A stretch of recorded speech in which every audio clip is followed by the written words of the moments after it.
20 years timeout. You've been sentenced to No! a life sentence of timeout. I don't like the wooden corner chair! No! Please! Save me! Save me, everybody! Please save me! Excuse me. Please save me!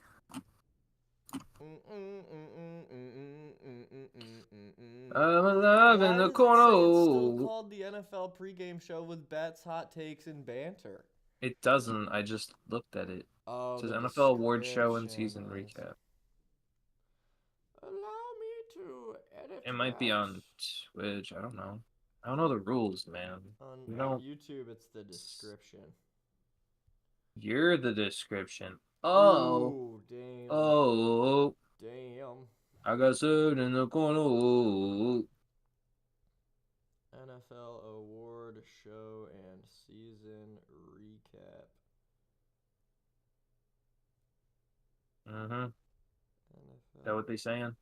the prime time He's got the idea, love. award show and regular season recap is live now. You gonna this rate? You gonna miss Vanderbilt beating the booty cheeks off Mississippi State. Oh, I am gonna miss that game probably. I'm gonna miss the first half of it. Maybe. Yeah. Maybe. Let me go Maybe. grab a pretzel real quick. And A pretzel. we will get it Which just rolling. one pretzel? Yes, a pretzel and a glass of water. One pretzel. Like one small rolled gold pretzel is what he's gonna go grab. It's gonna be the tiniest pretzel you've ever seen. That's what I would have thought. Because I was not thinking warm pretzel. Because I had pretzels earlier. That being said, that's probably what it is.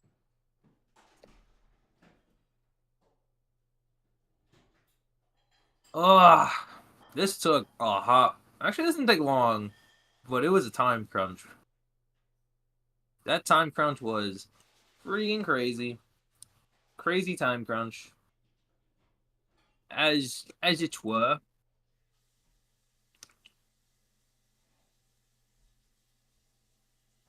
I'm gonna be out of water already with the way this is going right now. I'm already gonna be out of water. I'm not gonna be able to drink any more water because it's all gonna be gone. And then I'm gonna be sad. Then I'm gonna have to resort to non-water. And that's not awesome. It's not great. Personally. Hello. What? That's not a pretzel. Swerve in that corner. Whoa. Hey, so wait, you did, but what you have? oh, you have pretzels. Okay, Yeah. never mind. I thought you said pretzel, so I thought, oh, it's gonna be a warm pretzel. But then I thought, what if he comes with just one regular pretzel and just eats one, and then it's done, Yeah, and that's no, it. It was pretzels plural. I do I would like to get back into big pretzels though. You know. Did they fall off for you? Were they not doing it? Too much salt. They gotta re-salt them. Nah, I don't think they have enough. I think a lot of the times I get pretzels, they never have enough salt. Nah, bro, they are like the saltiest things in the world. You ever get a pretzel at a ball game? Yeah, but I still think they're not salty enough. I like salt, man. Damn, bro. It combines with all the salt that's already in me. So like I need salt to counteract the salt, you know? I'm a salty sea creature. I'm like Patrick Star, but if you hated him. I could never hate Patrick Star. And yeah, but like you gotta watch out for cholesterol, man. Nah. All that salt. Nah, dude. Oh, I've also got some. It's not like my family has a history of diabetes. It's not a thing. That's true. It was a joke. They do. Yeah. My family does have a history. It's like, oh, thank goodness you don't. Like, oh, we're so lucky. Oh man, we're so lucky that we have diabetes in our back. You know how it is. Philip White, would Oh, you like to run the intro for this episode? fine if I have to. Welcome in, ladies and hold on, that wasn't good enough. Welcome in, ladies and gentlemen. It is January 7th, 2025, the first podcast episode of the new year. We had our first primetime pregame episode of the new year. This is the first podcast episode of the new year. It is episode 13, which is either super lucky or super unlucky. I never remember. But because the NFL season is wrapped up, playoffs are about to be upon us, which we will be discussing this weekend. But it is time to get into the awards of the season. Who deserved the awards? And these are not your traditional awards. We're gonna have some traditional. We'll have like our MVPs, our Defense Player of the Year, that kind of stuff. But we are going to have some interesting awards that we have worked together to create that should be very entertaining and very fun to hear. We have, as you can see, Joy Taylor and Skip are locked up for their lawsuit allegations. I see Jay is their special guest presenter, Tyreek Hill's firstborn. I am. I'm actually Tyreek Hill's firstborn. Fun fact. I know I don't look it, but he started pushing him out early. He had me. I was born when he was 8 years old, so clearly he was pumping him out early. But we're excited for this. Philip White's father. Yeah, I mean, he is. I gotta hold on. Let me get my camera. Camera feels like it's not focusing correctly. Yeah, get your camera locked in. That looks better. That looks a little better. Heck yeah, you wanna get these awards rolling, Philip White? Yeah, sure. Let's start. An official list of awards first. Nah, I don't think so. I think we should just go one at a time because we all have. We'll explain as we go. I think it's better it stays mysterious. Okay, sick. All right, first up, we've got the best player, not MVP, but the best player. I'm pretty sure my slide is first. Did you unhide all of your slides? Oh, that's a good call. You might have to make sure that hold on. I don't even know. You didn't do any of yours, so. Oh, I didn't unhide any of mine. Shit, yeah, I was hiding mine so you wouldn't see. I'm not looking. I promise I'm not looking. I'm just hitting unskip. I'm hitting unskip. I'm hitting unskip. I'm hitting unskip. I'm hitting unskip. I'm hitting unskip. I'm hitting unskip. I'm hitting unskip. Are you unskipping all of them? I'm hitting unskip. I'm unskipping all of them. As any of the ones that I see there have not been unskipped. Unskip. Unskip. Unskip. Okay. Unskip. Mm-hmm. Unskip. Uh-huh. Unskip. Uh-huh. Unskip. Uh-huh.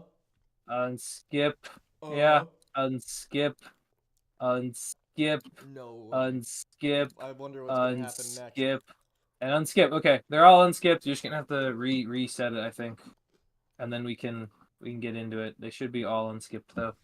Okay. So you'll have to escape and then start from the beginning, and then they should all be as I said. Full immersion. When I refresh this page, I'm gonna hide this slideshow super fast. Right. Exactly. That's the play.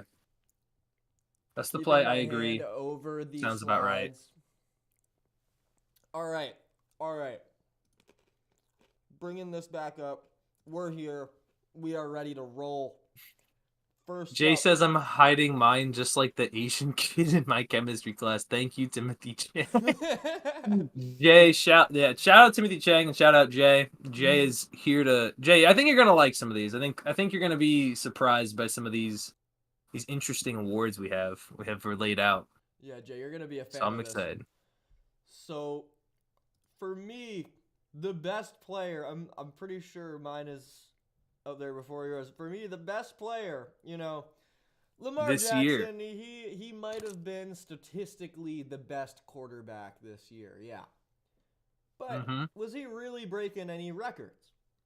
I mean, he had the most rushing yards for a quarterback.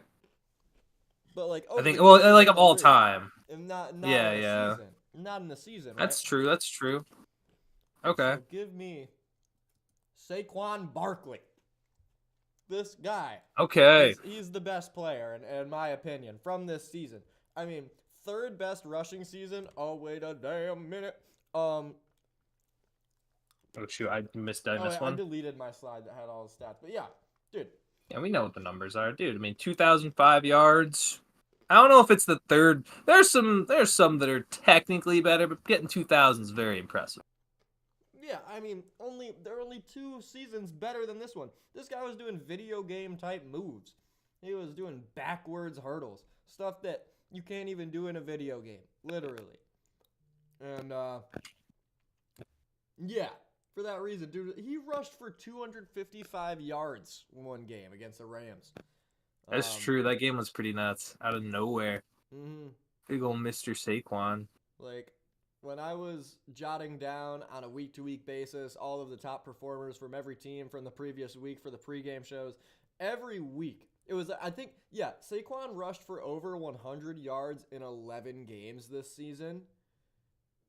That's just crazy. Yeah. Every time I jotted down his stats, it was like, damn, he had a freaking day last week. He definitely balled. There was a lot of, I mean, especially because last year they had like DeAndre Swift, and he goes to Chicago, and he's kind of booty now, kind of not as good. Saquon comes in, and I don't even think he had 1,000 yards with the Giants last year, and just doubles his total. That's well done from Saquon. Definitely a good pick, Taff, a good pick for the best player of the year. I can't go wrong there.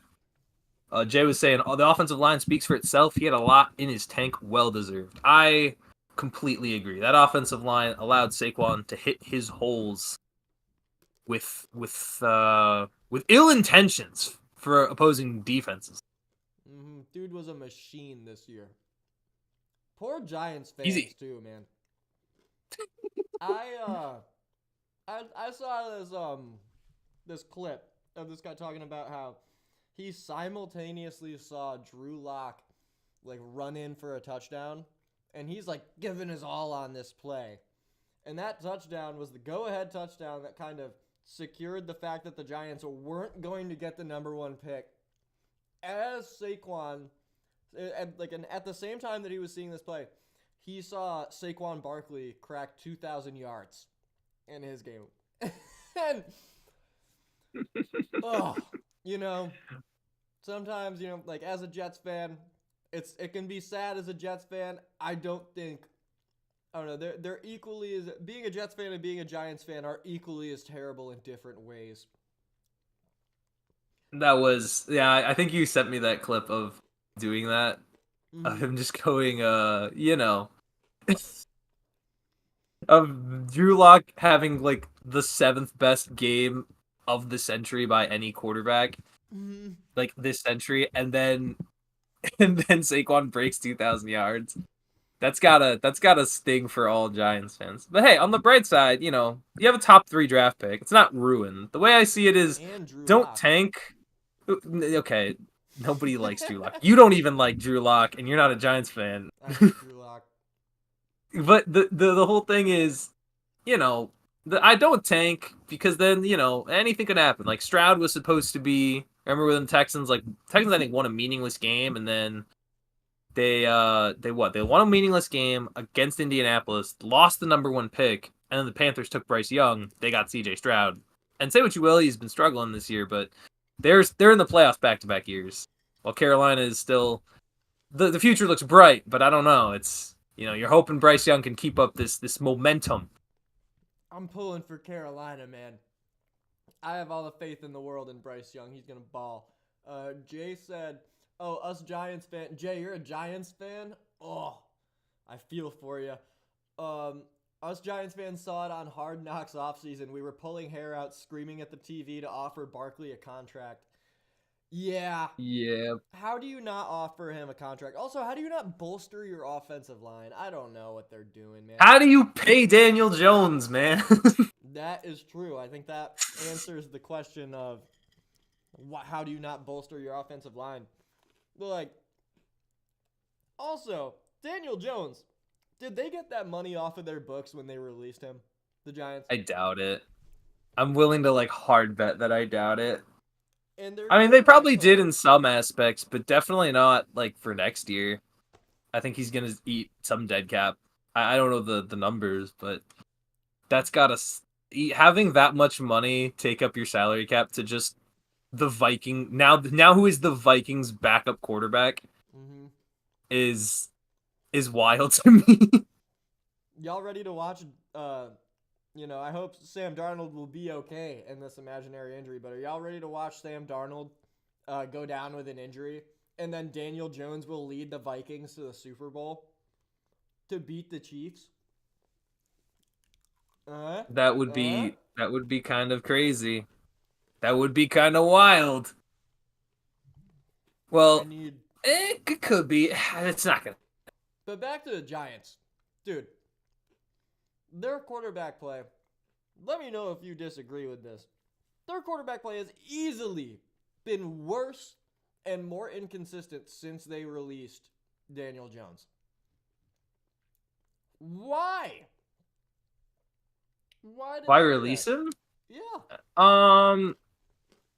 Look, they should have never signed him, but the reality is there needed to there need to be a change at some point, I guess. I guess that was the evaluation. Daniel Jones is just not playing well, and they went with Drew Lock to see if they get something more. Wait, Jay's saying, wait, Texans beat Colts, Giants beat Colts. The Colts are a Scooby Doo villain. In what context would the Colts? Why would they be a Scooby Doo villain? Am I missing a reference here? I feel like I should know. I feel like it might be because the Colts are like they're a team that barely made the playoffs, but they lost to the Giants and the Texans. I would have gotten away with it. I would have gotten away with it if it weren't for you, Drew Locks. I would have snuck in. That is true. Wow. Colts really could have made the playoffs if they didn't lose to freaking Drew Lock. Yeah. Well, actually, yeah, that is true, right? They would have. Well, no, because Denver would have won, but Yeah. you know, Oh, also, yeah. so close. Screw the Chiefs and screw Denver for creating the most anticlimactic end of the regular season. Like, man, get Joe Burrow in the playoffs. Like, I'm gonna say this. I'm gonna say it louder. I'm gonna say it louder for the people in the back. Should have beaten New England, week 1. Should have beat New England. They should have. But should have beat New England. Man. Should have beat New England. I think you're scared. You are scared of Joe Burrow. Scared of what? You don't want him in the playoffs. What? Scared of what? That defense? That atrocious defense? Obviously not the defense. They have the worst defense. Got me shaking in my boots. Oh, come on, man. Joe Burrow was like 3rd in the league in pass yards or something. Or was it 1st? What was it, Phil? Should have beaten the Patriots. Shouldn't have started 4-8. Like, dude, that's how teams work, man. You have to play good for the majority of this year, not be trash for 3/4 of it, go on a winning streak, and then be like, playoffs! We're gonna get into the playoffs! Man. You know, like, come on. Let's be real here. Yeah, they had a rough start to the season, but come on. You're telling me that it would be more fun to watch the freaking Broncos play the Bills than Joe Burrow play the Bills? Oh, I didn't say that. I'm just saying if you want to get into the playoffs, win your games. Well, yeah. Yeah, it's a very fact of the matter statement. But, man, I'm going to miss Joe Burrow. I'm not going to be able to watch him for the next 9 months. Good, because I didn't want to. I do. Well, I guess I win here. Philip White is scared of Joe Burrow. No, I just don't. Cincinnati's a trash organization. They should feel trash. Bengals are dog water franchise, and they should feel like a dog water franchise. Why? Because they didn't do anything. Because okay, you want to know something? Do you know how long it took? You know how like teams install like indoor practice facilities? You know how long it took Cincinnati to do that? How long? They did it 2 years ago. Everyone else had one for like 10 plus years, probably longer. So I'm not like bro, the owner is a billionaire, like all owners, but he doesn't like spending money on the team that he bought to make better. Mm-hmm. Like, we're still having this conversation about if Jamar Chase is going to get paid. Like, dude, come on. Figure it out. Like, in Cincinnati's, like, remember when they drafted Carson Palmer? They had Palmer in 03. We were, like, really little. But Carson Palmer, when 03, left Cincinnati, and he cited how trash the organization was. And I wouldn't doubt it if Joe Burrow tries to do the same thing.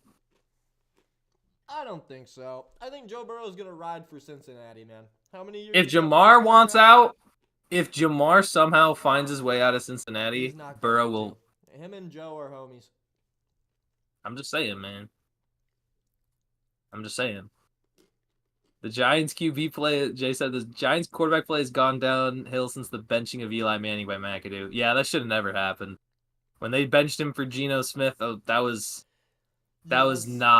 so unnecessary. Yeah, that was pretty wild. That really, when McAdoo came in, that was when it started going downhill. When Coughlin McAdoo got them to the playoffs. McAdoo got them playoffs year one. It was, I think, the second season was terrible, and then he benched Eli to like break like his start. I think he had like a starting streak or something. Like he had like 200 consecutive starts or something, and he benched him for one game. I think it was against the Raiders for Geno Smith, and it was like Geno didn't even like play significantly better. And then they just went right back to Eli. It made no sense. That is pretty strange. I don't know. Maybe he just needed a break. Eli did. I don't think he did. I just read. You can watch Joe Burrow on Mondays. We all know he's Cody Rhodes. Who's he Cody does Rhodes? He's a wrestler. He does look like Rhodes. You know, Cody Rhodes also looks a little. He got some Homelander in him, probably just because he's blonde. He got like a big chin. He's got some Homelander in him. Let me check this out. Just the way he looks, Cody Rhodes. Yeah, because he had like, remember Burrow had the Eminem cut. He had like the when he bleached his hair. Yeah, oh, wow. yeah. He does look like Cody Rhodes. Exactly. Yeah. He's like a young Cody Rhodes. he's I don't know. Yeah, he definitely is a young. I was about to say old, but I'm like, oh yeah, Cody Rhodes just would be an old Joe Burrow then. That's what that would mean. Man, all right, hold on. Let me get my best player out there. Let me get my best player out there. Yeah, let's do that. So we got Phil's best player, and I gotta tell you, man, I got a heater here. You gonna go to the next slide? Because it's not. Yeah. You ready? Because mine animates in. You see, I threw some sauce on it. Yeah, see. Nobody? Your best player is nobody? Oh, never mind. I see. No, you just, bro. You click. Yeah. So pretty fancy, if you could Philip go ahead and click again.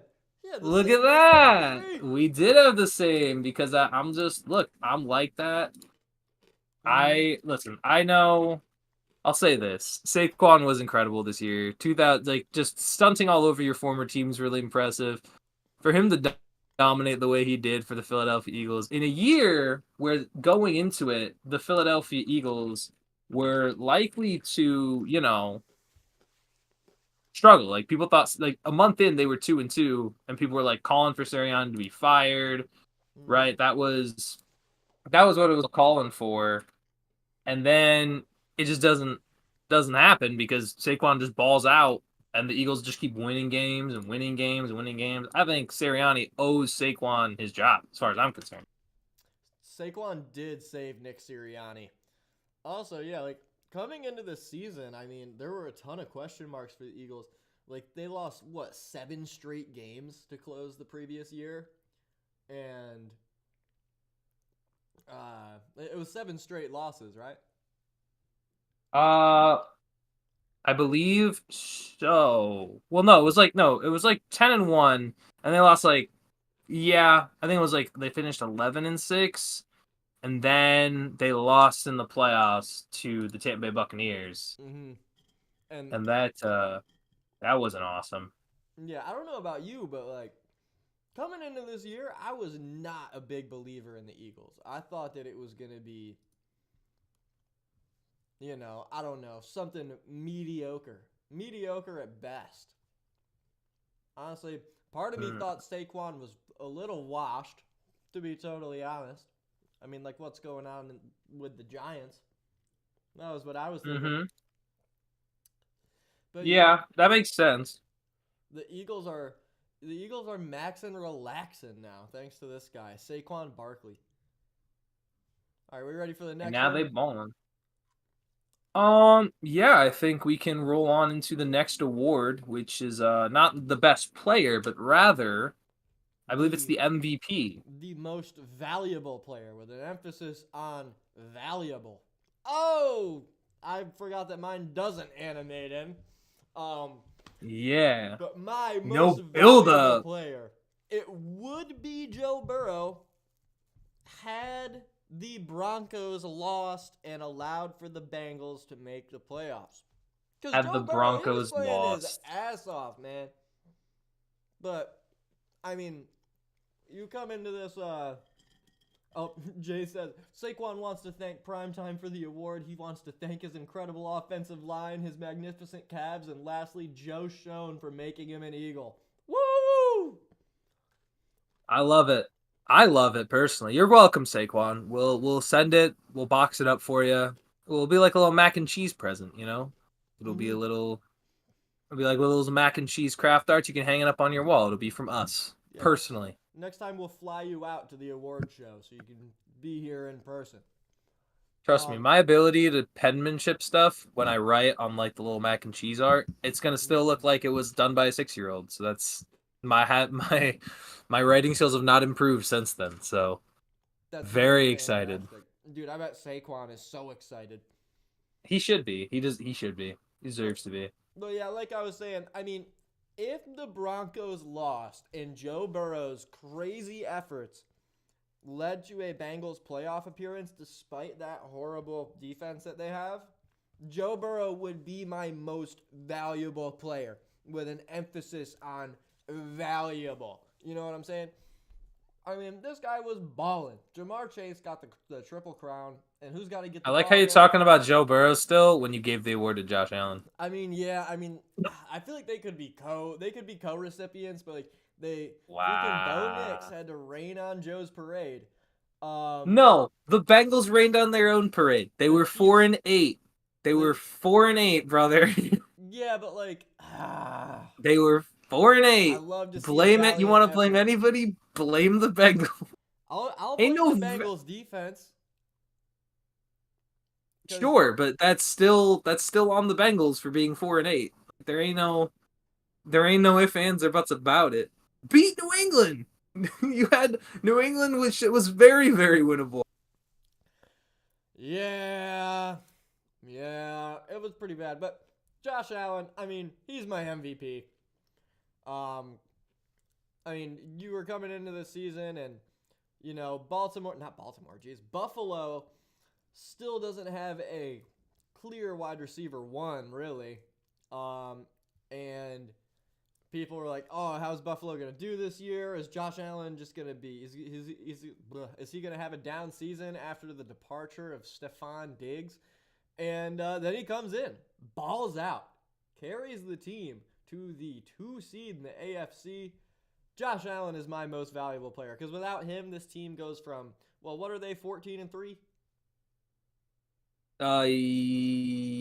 No, 13 they're and 4? 13-4, but because they lost the last week of the season, but they didn't Oh, really no. need to win the game.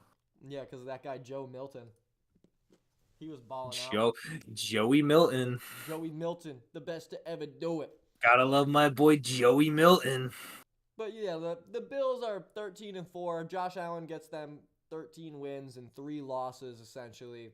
And if you take Josh Allen off of this team, oh my gosh. They are like Yeah, we barely 500, if that. Barely Yeah, 500 we'd somehow yard see dash. we'd somehow see the Dolphins winning the division. That's crazy. Can Wait, you oh imagine yeah, that? we could have been looking at the Dolphins winning the division, and the AFC East probably would have been the worst division in football this year without Josh Allen. So, shout out to Josh Allen. He was cooking. He's gonna be cooking this weekend. Mm-hmm. Big weekend. God, I'm so excited for the wild card. Gives me that Christmassy feeling.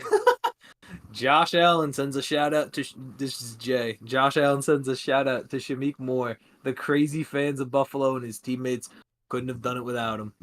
Honestly, yeah. The Shameik Moore part for sure. You gotta send some flowers out to Shameik Moore. Yeah. Shout out Shameik You know what? Moore. Send him a bow and arrow and a Kate Bishop costume because that's who Haley Steinfeld plays in the MCU. And she can, and Shameik can play dress up. He can pretend. Yeah. He can put on like a doll. Get him a Haley Steinfeld body pillow. Signed by Josh Oh, Allen. God. That's so messed up. Make it also like you have to construct it like it's a Lego kit. Like you break it up into a little bunch of pieces and say, "Put this all together. See what it comes out to be. You follow the instructions." Oh my gosh. That would be wild. Then there's the matter of who I have for MVP. Mm-hmm. And listen, there are a lot of good candidates out there, but in all honesty, there just isn't anybody quite built like the Winter Soldier, number 17, Josh Allen. Oh, This man. guy is the MVP. When he plays, he accounts for 80% of his team's offense. His main receiver leads the league in drops. Like, this is... James Cook keeps touchdown vulturing him. Cook doesn't even have 1,000 yards. Josh Allen's legit. I know you can talk Lamar all you want, but Lamar's got Derrick Henry. Lamar's got John Harbaugh. Without Lamar Jackson, the Ravens would probably be fine. Without Josh Allen, the Bills are basically the Jets. Let's be honest. The Bills are like the Jets. They have Mitch Trubisky at quarterback, or even if you gave them like some other quarterback, if you gave them like even Justin Fields, this team's not nearly good enough. If you gave them Aaron Rodgers, Kirk Cousins, without Josh Allen. I'd even argue some of the great quarterbacks would not be able to represent the city of Buffalo the way Josh Allen does. But he is my pick for the most valuable player. Yeah, well said. I don't think there's any other quarterback in the league would be able to represent Buffalo the way Josh Allen does. He's such a great fit. You look at this guy and you see Buffalo, New York. He is just exactly. He's the king of the North. They're the kings of the North. Well, they play in the AFC East. The kings of the East. Yeah, I know. I know what you mean. The king of the Northeast. The king of New York. The king of New York. He is the king of New York. Now that Zach Wilson's out of there. Zach Wilson was never the king of anything. Josh be honest Allen here. Finally got to be the king of New York after he. I went into before we move further. We got to now discuss this Zach Wilson thing. How did you like Zach? Like, I remember one game that really bothered me with Zach Wilson, where it was like a 10-3 game. I think New England won on like a special teams return touchdown, and he's like, they ask him like, "Don't you like? Do you have any words to say to your defense? Do you feel like you let your defense down in this game because they only scored 3 points?" And he just says, "No."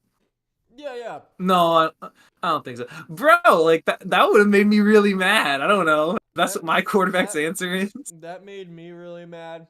That made the defense really bad. Some people on the defense talked about it. But then he apologized to the defense, and after that, he was a star in the media. He was a golden boy in the media. A star? Ain't no way he was a star in anything. Yeah, he's a good guy. His teammates liked him. Man, dude. I still can't believe we both have Wilson jerseys of Zach and Russell for our respective teams. And that's still like that's crazy, dude. Like, that's what we have as our jersey. Jay says Zach Wilson, one friend you don't introduce to dear old mom. For real. No, you don't. You keep him far away. You make sure he's got a hazmat suit on. Yeah.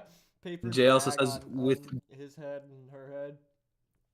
with dignity, class, and flaming tables, the Buffalo Bills way. Yes, Jay. It is the Buffalo Bills way. You burst through those tables. I want to do that. If I ever go to a Bills tailgate and it's Bills Steelers, I will buy into Bills culture. I will break a table. Or break my back, one of the two. But I will attempt to break a table. I have to. I have to give it at least a try. That's the thing I find, that when you go to a road game and it's not... I've never been to a road game, but if I were, I would want to ingrain myself in that team's culture. Just a little bit. Just like, hey, think I could break a table? Think I could get in there. I brought my own, I want to try it. It looks fun. My own. Can you guys show me how? I brought my table from home. I don't need it anymore. All right, what's the next award? I actually don't know. I don't remember the order. We're gonna have to. The next one is the defensive player of the year. So we're gonna have to see. I don't know who's first, but we'll find out. Oh my gosh! Get this man off my screen! No. Garrett. I mean, okay. There are some parallels between the narrative of Myles Garrett winning Defensive Player of the Year this year and Lamar Jackson winning MVP this year. Because last year, they both were not deserving of the award they won. Myles Garrett won Defensive Player of the Year when he had, what, 5 less sacks, 6 less sacks than TJ Watt? He wasn't even top 5 last year in sacks. Yeah, Myles Garrett wasn't even top 5 in sacks last year, and he got the Defensive Player of the Year award. I'm curious, what's your justification this time? Well, I mean, for this year, it's because he has so many sacks, and he's played so well. Like... Brother, no. Brother, yeah. This ain't it, I'm sorry. It totally is. I mean, you can not when you TJ Watt all you want, but like, man. I don't even have Watt as my award. I don't even have Watt winning mine. I don't have Watt. I don't have Watt winning mine. I don't have Watt winning mine here. That's number 1. Number 2, he doesn't even lead the league in sacks this year. Like how? Like I have a principle. I have a principle of. He's in second place. And so he's in second, but you don't care about the guy who's in first at all. Because the guy that's in first is a big fish in a little pond. If there are any sacks, period, on that Bengals defense, they're going to Hendrickson. He's the only guy that's worth double teaming. He's picking up the same. I can't believe you. That means it makes it even more logical. That makes even more logical sense because then he's gonna keep getting the double teams and the chip blocks and the checkdowns. Like, bro. No, because I mean, it didn't translate to anything, man. What do you mean it didn't translate to anything? What are you talking about? The defense is terrible. Oh, really? Do you not notice the Cleveland Browns record? I mean, but Myles Garrett, he is a dog, man. And so is Trey Hendrickson. All right. Let me show you this. I can't believe this, dude. Even over Pat Surtain, too. Like, that's crazy, though. Nah. Pat Surtain. This ain't it, dude. This ain't it. It totally this legit is not it. He doesn't even have 15 sacks. I say, if you want to win Defensive Player of the Year, get 15 or more sacks. That should be the benchmark. That should be the benchmark. Get 15 or more sacks. If he had 15, you would have been like, if you want to win Defensive Player, ain't no way. 15's get 16. Ain't no way. 15's a roundish number. It's like a normal ass number. To be winning Defensive Player of the Year and not getting 15 sacks, which is less than a sack a game, is still wild to me. And this team was garbage record, so it's not like his sacks were having any other impact the way you say they are anyway.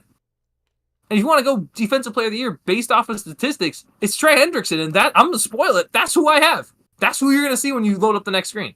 It's not Watt, it's not Surtain, it's the guy who leads the league in sacks. I watched a fair amount of Browns this year. I watched a fair amount of Bengals this year. I saw Myles Garrett when I was watching their defenses. I was saying, damn, what Browns game did you watch? Everywhere, more than I was saying, damn, Trey Hendrickson is everywhere. Trey Hendrickson statistically leads the league in sacks. He also has more pass breakups than Myles. Myles literally only has 1. Myles never gets his hands up in the air and swats down passes. He ain't even the best run defender in the league. That this year has gone to TJ. But again, I don't have TJ as my defensive player of the year. This is crazy behavior, Tap. I don't know what you doing, glazing kilometers, centimeters, millimeters Garrett out here. Like, get him out of here. Get him out. There's no way he should be getting defensive player of the year this year remotely, and he shouldn't have got it last year. I mean, he shouldn't have got it last year. Now, and he doesn't deserve it this year. Now he's actually having. No, he doesn't. Season. Yeah. No, he doesn't. It's the exact same season. It is literally the exact same season. It's the same freaking numbers. Go look at last year's numbers. This is insane. Yes, it is. Yes, it is. Last year's. His numbers this year are better than oh my gosh! Why don't go ahead? Pull them up. Pull up the stats. I'll pull them up right now. I'll pull up Myles Garrett career stats, and you're about to get absolutely spit roasted. That's insane, dude. I think you might. You know why you're saying this? You're saying this because you know it'll make me mad. That's what you're doing. 100%. That's exactly what you're doing. No. 101 trillion%. Myles Garrett. Oh, really? Sack total. How about this? Sack total? Oh, dead same. Forced fumbles, less this year. Pass defenses, less this year. Like, that's every stat. That's every important stat for a D lineman. I think he's just really good, man. So what? He didn't have the best year among D linemen. It was Trey Hendrickson. What? What do you mean, what? Yeah, Trey Hendrickson has had more sacks in 2 straight years, more than him. But unbelievable. Myles Garrett, he's unbelievable. He's got aura, man.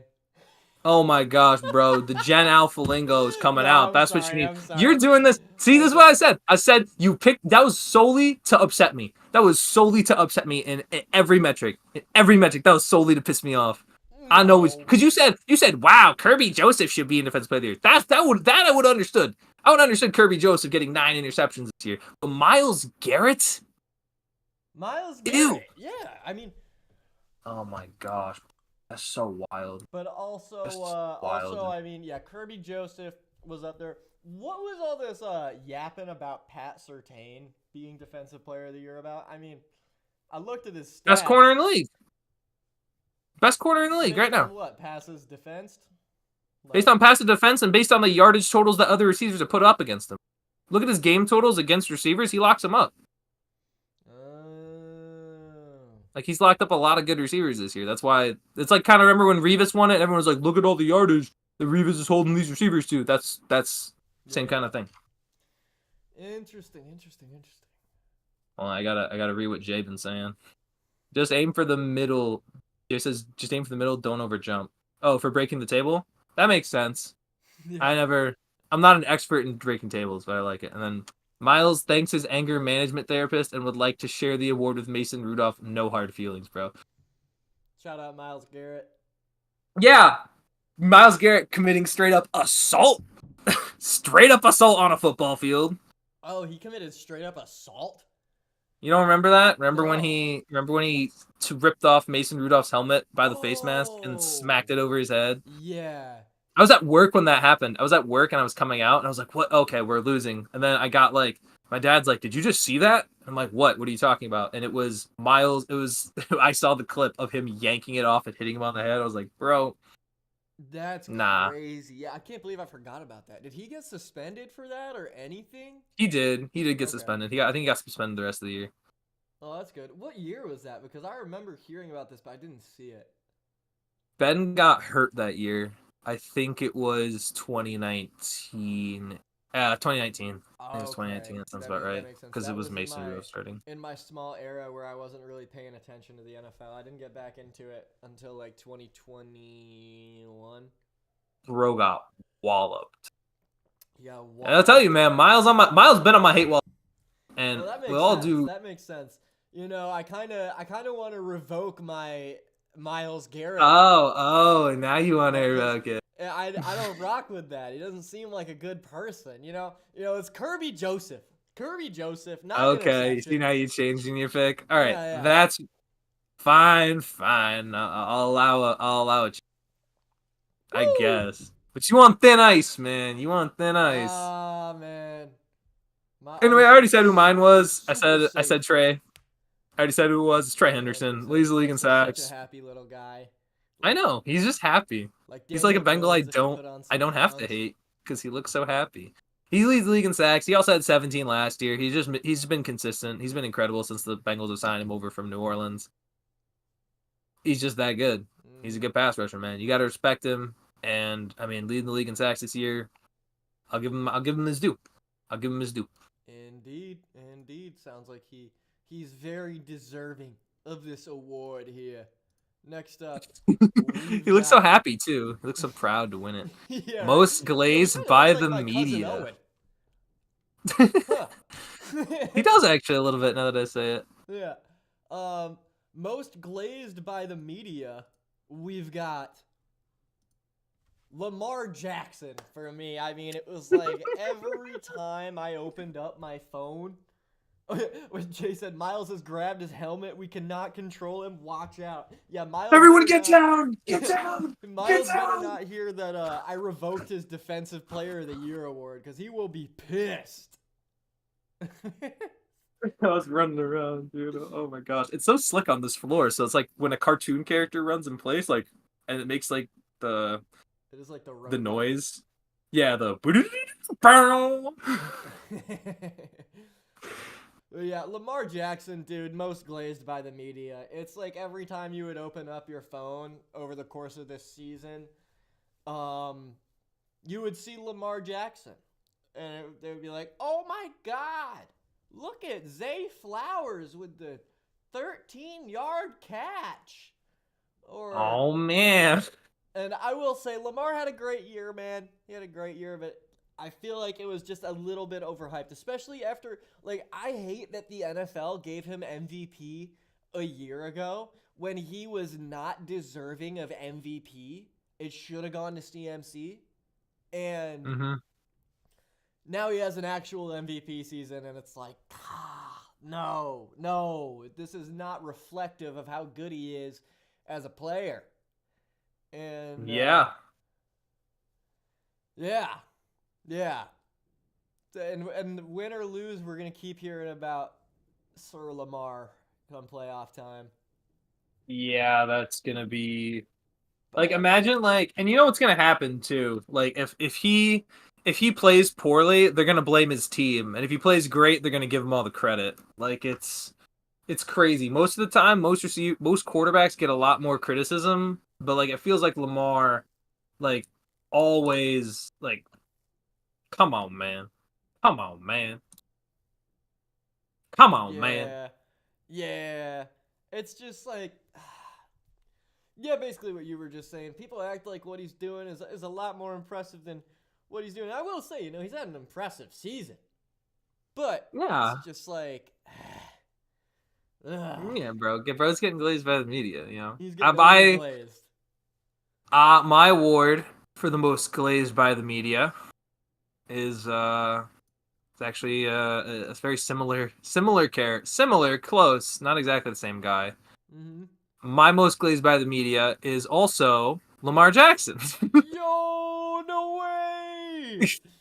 Yeah, I can't stand it. Every time I see like RG3, who by the way has just straight up bias because he's former teammates with him, like always talking about how you can't discredit Lamar based on what Josh Allen or what his teammates are. And I'm like, I totally can, because Derrick Henry has 1,900 yards this year. Like, that's a lot of yards to be accounting for, and that makes it so much easier for Lamar to do his job against. Of course, every quarterback I think would throw for 15 more touchdowns if they had Derrick Henry as the running back. You saw what Ryan Tannehill was doing with Derrick Henry as his running back, bro. Let's be real here. Let's be honest. Ryan Tannehill looked good with Derrick Henry as his back. That's an incredible feat for a running back to accomplish. I did something to my neck, but yeah. Derrick Henry definitely inflates his quarterback's numbers. And Lamar has been an inescapable figure in the NFL world this year. Jay says Lamar thanks the media, he thanks the coaches, he now thinks it's time to go get some endorsement deals. T-Mobile, he runs faster than Patrick. If Lamar Jackson gets into a T-Mobile commercial, like, you know what would happen? You know how what is it? Kai Cenat is in the T-Mobile commercial with Snoop. It'll be Lamar Jackson in Speed. It'll be IShowSpeed and Lamar Jackson in a T-Mobile commercial, and they'll run a race, I could and it'll see be that. faster when they have like a T-Mobile. You know, as much as it pains me to say, I want to see that. You know, like I never hey, Mr. White, hey, I should have known he would have done. what? Yeah, he just came back from a walk. He's covered in snow. Was that But from? Is he back from his hike from the other day? no, he came back from that. That was just no. Wait, I asked him. He's just was outside. No, I think he came back from work or something. So that was a little taste of Mr. White for you. I bet that was the same hike from a few days ago. I It was, included that big old backpack. Yeah, he did have a big old backpack. That is true. Probably had like 3 days worth of food in there. I think it's the same one. But yeah, Lamar Jackson, inescapable this year. Let's see what's next. Most glazed by the fans. All right. Well, hold on. I had to relaunch. I had to relaunch the stream for me because I wasn't seeing it, but now I see it again, so we're good. Okay, cool. All right, Most glazed by glazed fan. by the fans, and I'm not gonna lie, man. I had some trouble picking this one. There were a handful of figures. Oh, did you? Yeah, there were a handful of figures that I wanted to put up, and then this is what I came up with. TJ Watt. I mean, I looked at his stats for this year, and I mean, people talk about this guy like he is the best. I mean, a year ago, he had some great numbers. People talk about this guy like he's just amazing. But, I mean, only 11.5 sacks this year. How many tackles for a loss? Where's my telephone at? Oh, there it is. You're going to get some words. You can get more words when you got about miles out of this. You doing this, you really couldn't have thought of anybody else. Because I'll tell you right now, you know one fan who loves him truly, and that's me. This is not recipient of how NFL fans have been acting this year. I think so. Ain't no way. I hear about TJ Watt a lot, man. Yeah, because he's very good. He's a very good pass rusher. That is a truthful statement. He just. So let me guess. You looked at the sack number and you looked at nothing else? No. You didn't look at tackles for loss. Tackles for loss number. Okay. So you didn't. Fumble recovery. Oh, so the 6 forced fumbles. That's higher. You know those 6 forced fumbles. You know those batted down passes. You didn't take into account any of those. No. Yeah, I did. Did you?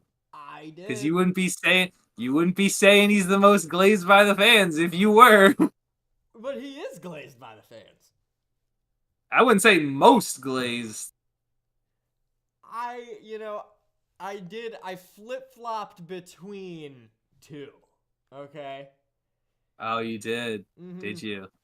Who's the other one? I'm curious. It was TJ Watt and the other was Brock Purdy. Okay, yeah, you should have picked Brock Purdy. I don't know what to tell you. Because, yeah, Brock Purdy, I mean, I feel you like making this sound... You're making it sound like his season that he had was bad. Because it wasn't. It was a good year. Number 2, so like this is what you expect him. This is the thing with TJ. If he doesn't lead the league in sacks, people think it's glazing. But he's led the league in sacks 3 times. You know who's never led the league in sacks? Myles Garrett. Yeah, bingo. There you go. There you go. In your head. Congratulations. But that's legit. That's a legit stat. And I still hear people on like PFF, Pro Football Focus, like it's king. Like the stats that they just thought of in like 3 seconds, they made up. They got like pressures and they got hurries, and they're like, what's the difference between a pressure and a hurry? And they'll like have to figure it out on the spot. Like they couldn't tell you right now. They'd have to figure it out because they didn't even plan it out that much. By the way, if you are a PFF fanatic, TJ's #1 run defender this year. So, you know, But no, now it doesn't matter. Now PFF doesn't matter when it's TJ Watt. It only matters when it's Myles Garrett and anyone else. But you know what? Whatever. Say what you want. Bro's legit. You watch him on the field, they're always chip blocking him. They're always stopping him. He gets triple teamed almost every play. He is a every dog. play. I'll say that. He is an absolute force. But I feel like he is glazed by the fans a little, like. Yeah, dude. But no, he's not most glazed by the fans. I'll give that to Brock. Oh, really? Oh, really? Oh, really? Here we go. You ready? Because Jay, I think, is actually right. Because I don't have this player, and I totally should have. I didn't think about this. Jay says TJ thanks his mom, his brothers, he thanks the fans. He's surprised on receiving the award since he isn't dating Taylor Swift. Is that some foreshadowing here? I wish it was. I wish I had remembered that all that had happened. I had just made a short on it recently, too, so you would think I would have picked it. But no. Guess who I have as most glazed by the fans? Who? After already picking him for being most glazed by the media. Oh, Lamar Jackson. Wow. Lamar Jackson gets both. And I'll tell you why. Every single post I have seen of Lamar Jackson, even if it's not Lamar, it won't even be Lamar related, I'll see these three. I'll see an M, I'll see a V, and I'll see a 3. MV3. MV3 Lamar Jackson. MV3. He's gonna get his third MVP. He's the MV3. And I have never been more annoyed in my life about a chant that has ever been happening. If he gets it, here's what I hope what happens if he gets it. If he gets it, I want him to be in the awards place to claim it. So that way you know, oh, he wasn't at the Super Bowl for the again. And now we have 3 MVPs. Now you kind of look like a doofus because you a regular season quarterback. That is true. That will create a different narrative on Lamar Jackson. I saw this picture. But I think Jay makes a good point. I think Travis Kelce should have been one. Because I think that is so true. He definitely should have been up there. Travis Kelce. I think I saw this stat. It was like, here's a list of players that have won 3 MVPs, and it was like, you know, your Mount Rushmore of quarterbacks. It was like Drew Brees, Peyton Manning, Tom Brady. And by the time they won their 3rd MVP, they already had a Super Bowl under their belt. And it was like, it showed how many. Tom Brady really had like tough. 5. Drew Brees has 3 MVPs. I don't know if it was Drew Brees. Let me look up how many. Because I know he has 0. It's got to be someone else. It's probably Aaron Rodgers or. Aaron Rodgers I know has 4, but he didn't. I don't think he won MVP before he won. But regardless, like, you're winning so many regular season awards and this great rushing quarterback, and then you get into the playoffs, and then you look like complete cheeks. Like, even in Week 18 against Cleveland, he had completed less than half of his passes. Like, he was not the reason they won that game. I would argue Derrick Henry was the reason they won that game. That's why Derrick Henry ended up getting finished the season with 1,900 yards. Like, there is clearly a member of this offense that feels way more like a catalyst this year, and it's number 22. And I'm curious to see, because if they get into, because this is what happened last year. They started last year in the AFC Championship game, like, oh, we're running the ball, right? And then they weren't able to run it. They ran it like 5 times. And they're like, Lamar, win us the game. And then Lamar just folded like a lawn chair. And not like those lawn chairs that are difficult to fold. The lawn chairs that, like, just immediately collapse in. Right? The immediate fold. Mm-hmm. And I'm like, okay. Like, why are we disappointing. Why are we talking about this guy like he legit right now? For real. That was such a disappointing game, man. I remember the sadness that fell over the room when it was determined that the Chiefs were going to the Super Bowl again. But, I remember the sadness when the Lions lost in that NFC Championship game. That was just as sad. That was like, I enjoyed the Super Bowl a year ago, but man, that was the worst possible outcome in those playoffs. Yeah, it was a bad outcome. Mm-hmm.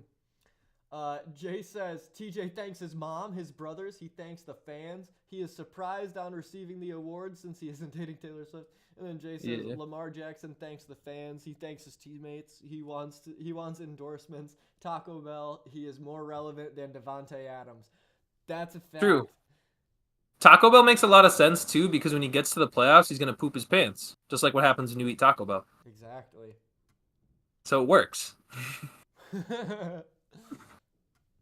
All right, those are the glazed categories. What's next? Ah, the goofball of the year. The goofball of the year. This is maybe. So what was goofball of the year? What was like the raw definition? Because I think I nailed it with my The pick. definition is like this guy had, it had a bunch of goofy plays, some plays that would make you laugh, something that yeah, yeah. Okay.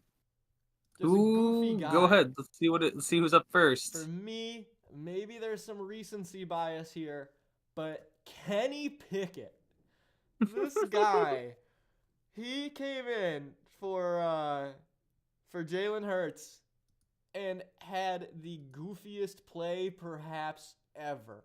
Oh yeah, we all saw this.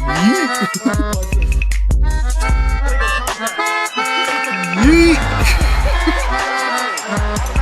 I still can't believe that happened. Like, what is bro doing? doing? They still won that game, which is kind of hilarious. Not only did they win, they blew them out. Yeah, that's true. They won like 41-7 against the Cowboys in that one. But yeah, Kenny Pickett gets goofball of the year off of that play, because that play, when I saw it, had me freaking dying. That's valid. I don't disagree with that pick. Here's what I'm interested in. Mm-hmm. For my, I think that's the next one. I don't know. My goofball of the year is goofball of the year. Yeah, that was one play, but there was only one guy who was the constant goofball of the year, and that's true. Mayo in his coffee, Will Levis. Yeah, Mr. Will Levis was 1,000,000% the goofball of the year. Starting week 1, like, you could probably look up, like, I looked up, I think even for this, like, Will Levis goofball stuff. And I saw him, like, the one where he gets down on his hands and knees against the Bears after throwing the pick six. He's like, oh, dude. Then week 2, where he has that play against the Jets where he's fighting hard to get in the end zone. He just shovels it backwards, and he's, like, body's completely vertical. Yeah. Like, and it was just the same thing week after week after week. There was, like, a new Will Levis meme. And that had to solidify him. Absolutely. Had to be goofball of the year. Yeah, for like the first 6 weeks of the season, Will Levis was coming with some new wild ass play that happened. It was not it was the fact that yes it happened, but it happened every game over and over and over. And I just don't like, some players have like one bad play. Like, you point to Mark Sanchez, he has the butt fumble, right? You talk about like stuff like this. Oh my gosh, who was it? I don't think it was Will. Someone in like the Texans or Titans game kind of like dove for the goal line, and then they face planted, and then their body like arced. It did like an arc, and it just looked really stupid. I remember who this was? Dude, it wasn't Will Levis. It was Levis-esque. Yeah, I know, but like I'm like, oh, that's like a Will Levis play. Like, yeah. Now, like, it's got like the name. You Levis. That's a Levis moment. Mm-hmm. You know, like it's got that. That's a label. Patriots? Was it Bailey Zappi? I don't remember. I don't think so. Ooh, speaking of Bailey Zappi, him throwing that pick interception to Michael Pierce, I had that as an honorable mention for play of the year. The 350-pound lineman getting the interception, like, that was crazy. Titans. Thanks. Jay says, Will thanks the creator of Mayo. He thanks the chickens who lays the eggs for Mayo, and he thanks the Colombians for picking the beans for his coffee. Yeah! Shout out to chickens. Shout out to Hellmann's, and shout out to the independent country of Colombia. The independent country of Colombia. I don't remember what it was. Oh my gosh, I gotta go. You know what? I'll look it up for a second. But that was pretty wild to see. Just that in of itself in week 18. Like, whoa. Ain't that is something. That is a thing that happened. His body was not supposed to be contorted in that way. Oh, it was a Texan. Oh, it was Davis Mills. It was Davis the Texans quarterback. Mills, Yeah, yes. he falls forward. I'm like, dude, that is such a Will Levis like moment. Like Will Levis smiled when that happened. It's like, oh yes, finally, one of these is not me. Yeah, I don't know how much more we'll get of Levis next year. I think we might have a new goofball of the year next year, but Levis' season will not be one to be forgotten soon. I hope we get more Will Levis. Offensive Dog of the Year. All right. So this is not like the best player or the most valuable player. This is for the underrated guy. The guy who really was putting it together out there, man. My guy's not underrated. I'm gonna be real, but I think I think he still fits the criteria of being an offensive dog. Yeah, I feel like if he's a dog, he's just a dog. For me, my offensive dog of the year, Bryce Young. This guy, I'm rooting for this guy like hell, man. Bryce Young. Like, you look at the numbers from a game-to-game basis, it's like, you think it's less impressive than it actually is, but you got to look at the film on this guy, man. He, obviously we know he had a massive upswing as the year went on. Let's just look at. Oh, you got highlights. Mm-hmm. Before we look at the highlights, this guy almost led his team to a victory over the Chiefs. They lost 27-30. Xavier Leggett was fingertips away from beating the Eagles. That's true, yeah. He was on a tear. He was leading them. Mm-hmm. He was being a leader. Indeed. Check this out. Oh, what? Okay. Here. Oh, play action. Okay. Oh, he's scanning. Oh, look at that. Got him. Right there to Xavier Leggett. And we got Bryce. Look, he looks right. He looks left. He adjusts. He throws it downfield. That's his most impressive throw. Oh. He's looking right. Immediately finds his guy. Boom. In stride. We got Bryce again. Bryce looking left. Down left side. Oh, that should have been caught, but that was... Because that was a good throw. I don't know about that one. That one just looked like a tough coverage. It's kind of a poor decision. Oh yeah, that one though, that was a tight window throw. That's tough to make. But he was definitely having and then even like when we talked about towards the end of the year too, that game in Atlanta, he's cooking. He had like 5 total touchdowns, something like that. I mean, it might have been 6 total. Like it was a wild game. That was to basically like, I know Tampa won, so it wouldn't have mattered, but that he beat him. Like Atlanta was trying to get in the playoffs. He's like, yeah, I don't think so. We're gonna make sure you're not getting in the playoffs, and I'm gonna cook you. Mm-hmm. He cooked in that game against Atlanta. That was an absolute banger. I just love seeing Bryce Young play well. When he's playing well, he is genuinely fun to watch. Also, you gotta feel for the Panthers. They have been through the ringer. Well, now they have hope. Because Bryce looks legit. Exactly. They just better not trade him like they traded Brian Burns or DJ Moore or CMC. Hey, Bryce, come to Pittsburgh, throw it to George Pickens, Come to the New York Jets, Bryce. It'll be fine. Nothing bad will happen. Oh my gosh. Everything bad will happen if he goes to the Jets. No, we will fix him. Bryce thanks Jay said Bryce thanks the Lord and Savior Jesus Christ and nobody else. Who talked to him? Somebody said reach out Bryce Young. Yeah, Rod Wave was who hit him up and said like, Bryce Young, come talk to me. Oh, I don't know. That'll be like a Bryce Young, if he becomes great, feels like he'd be like a LeBron guy where he would just lie about stuff for no reason. Like, what did Rod Wave to say to you? It'd be like, oh yeah, he said he really likes Big Macs. I don't know, something like that. Something stupid. Dude, is this my offensive dog? This is your offensive dog of the year. So my offensive dog isn't really a guy that you would call under.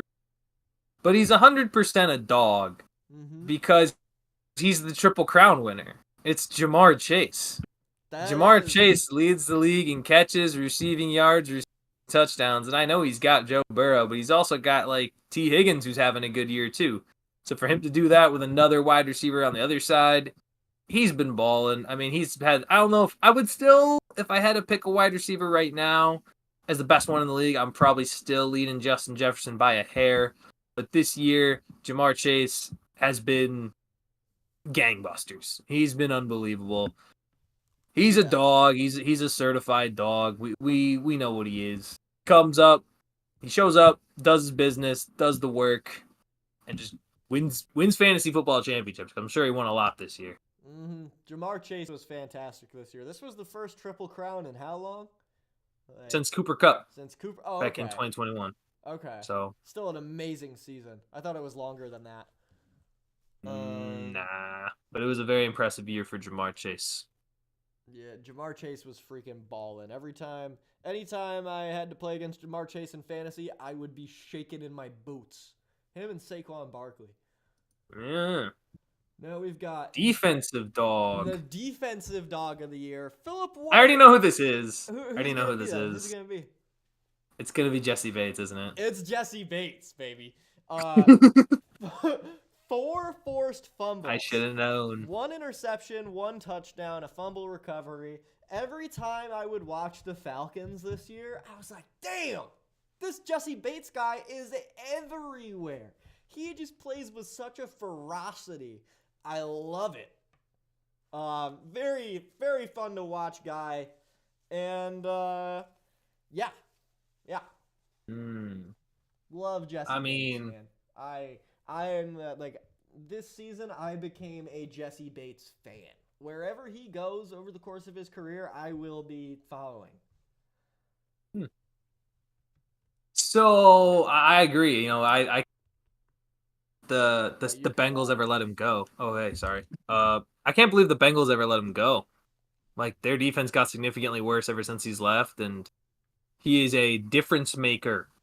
I mean, he gets fumbles, he gets interceptions. He feels like the leader, you would say, of the Atlanta Falcons defense. It's not a great defense. It struggles to get sacked sometimes, but he's the leader. He's the guy that the guys look to give the speech, to get them hyped up for the game.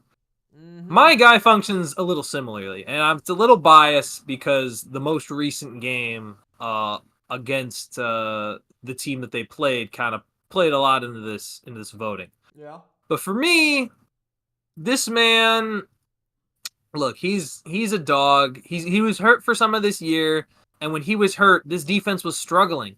But when he came back in the final week of the regular season to clinch the 1 seed for the Detroit Lions, he was absolutely everywhere, making tackles, leading the defense, keeping them cool, calm, and collected. Alex Anzalone for the Detroit Lions. Look at that man. Look at that man's locks. That man is a middle linebacker through and through. He is certified dog. Yeah, Alex Anzalone, he was really playing his freaking heart out against the Vikings. I love a guy that, like, you can tell his ferocity for the game. It's fully on display on the field. And I don't mean, like, George Pickens ferocity. I mean, like Jesse Bates, Alex Anzalone ferocity. Like, if we had to make an NBA comparison, I would say Josh Hart or Manu Ginobili.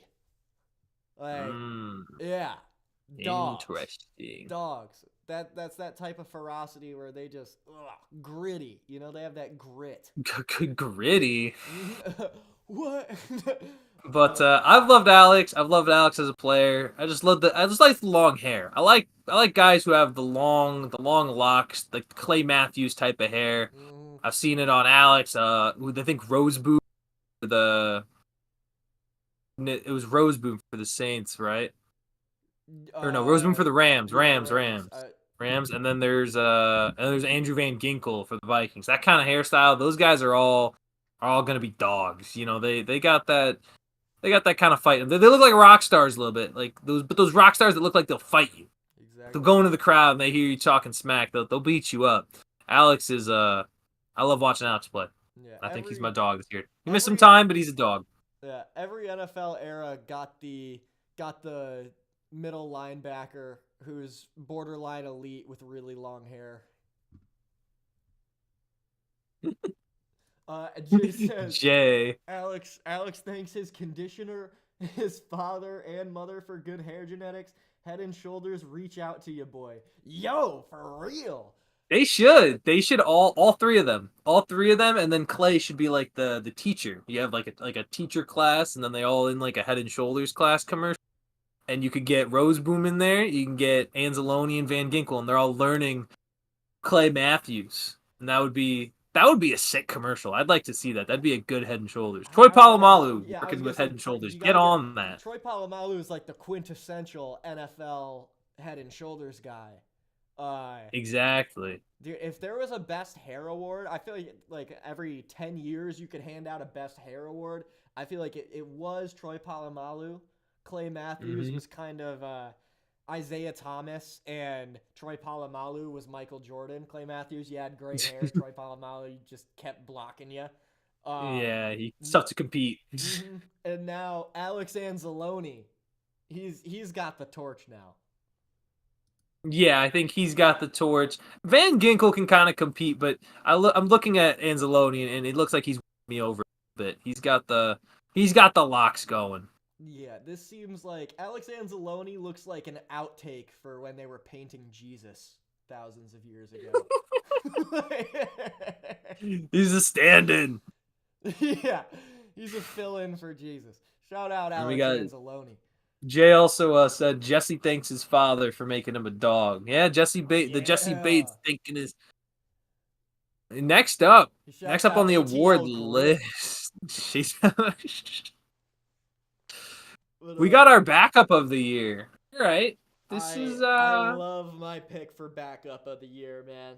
It is I'm pretty sure, yeah, mine. I think, well, is mine first? Who's first? Because I'm not sure. Just check. Ooh. All right. Is it me? All right. Well, whatever. Actually, wait. If there's no picture, then it's probably mine because mine's animated. Okay, yeah, it's yours. It's yours. Okay, I guess I'm going first on this one. I feel like there's an obvious backup of the year, right? I feel like there's no real number one who can compete with this guy because when he came in, you could tell the energy was just different.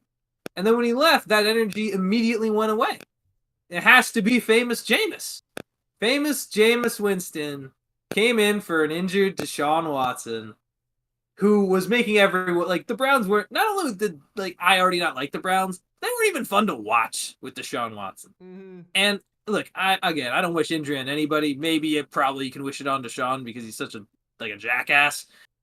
But when Jameis came in, it felt different. It had a whimsical nature to them. They weren't gonna win. It's like when me and Harry and you play Rocket League. Like when Harry plays Rocket League, he has a whimsical nature, right? He'll be whimsical. For context, he plays Rocket League. He's not always gonna make the best play. He might score an own goal on accident, which is Jameis throwing a pick six. But the beauty is that he'll uncork a 70-yarder and it'll look unbelievable. And he'll convince you he should be starting somewhere. Jameis Winston just gave the Browns life and made them watchable and made them fun. It made them exciting. And I think that to me is what a backup needs to do. The team's not going well. You need to get in there and give them some life. I think Jameis did that at the perfect time. And unfortunately, we didn't get to see him continue to do that. But because I think if he was in that game against Baltimore, anything's possible. I think he could have maybe pulled an upset.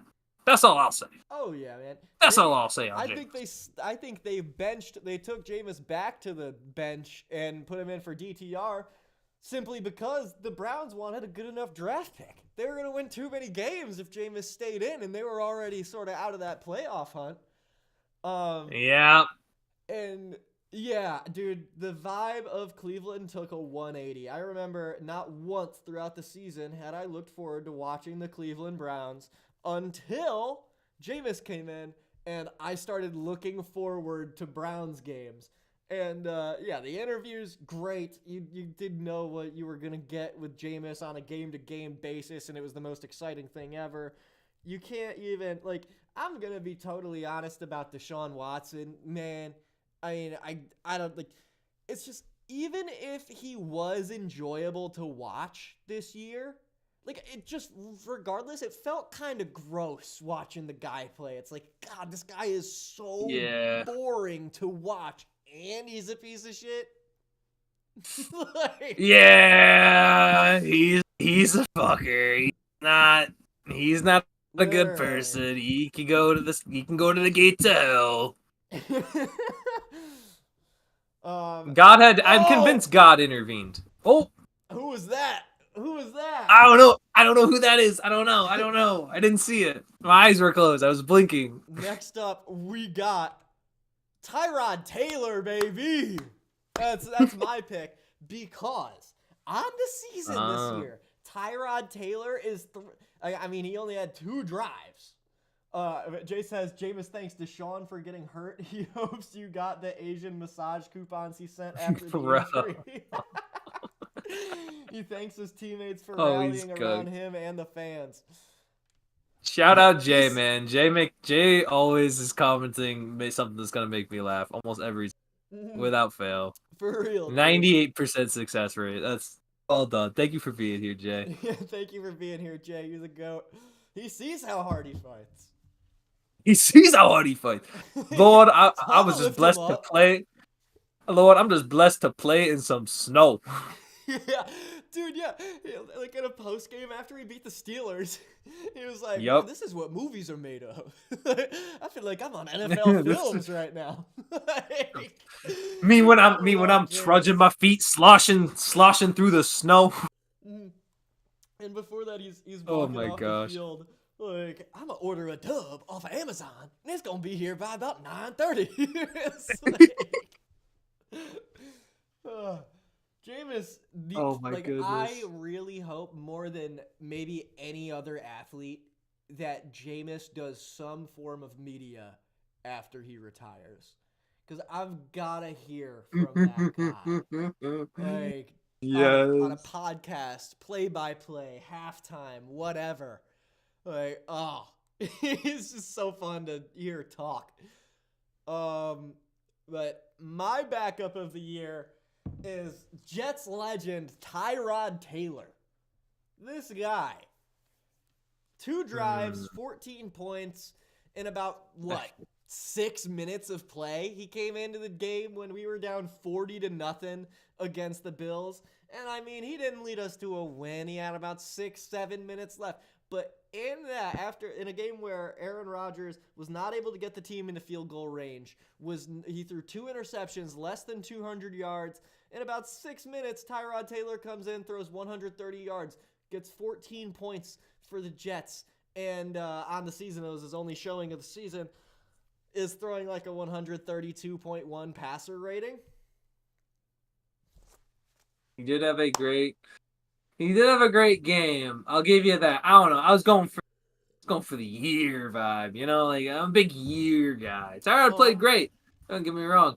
But I don't know. I'm a big year guy, too. I mean, I'm definitely a little... I'm definitely a bit biased, but, like, you know, like you said, Jameis changed the vibe. When Tyrod Taylor came into the game, when I was watching that game, it was the most blissful portion of the season for me since like week 3 when the offense worked against the Patriots. It was like the only game when the offense worked. And Tyrod Taylor came in and it was like, wow. Wow. Is this what offense feels like? Is this what it feels great. This is what it feels like to have an elite quarterback. Oh my gosh. Yeah, it even looks like with the trophy, it looks like he has a little crown on his head. So he's crowned the backup of the year. Get a load of him. It looks great.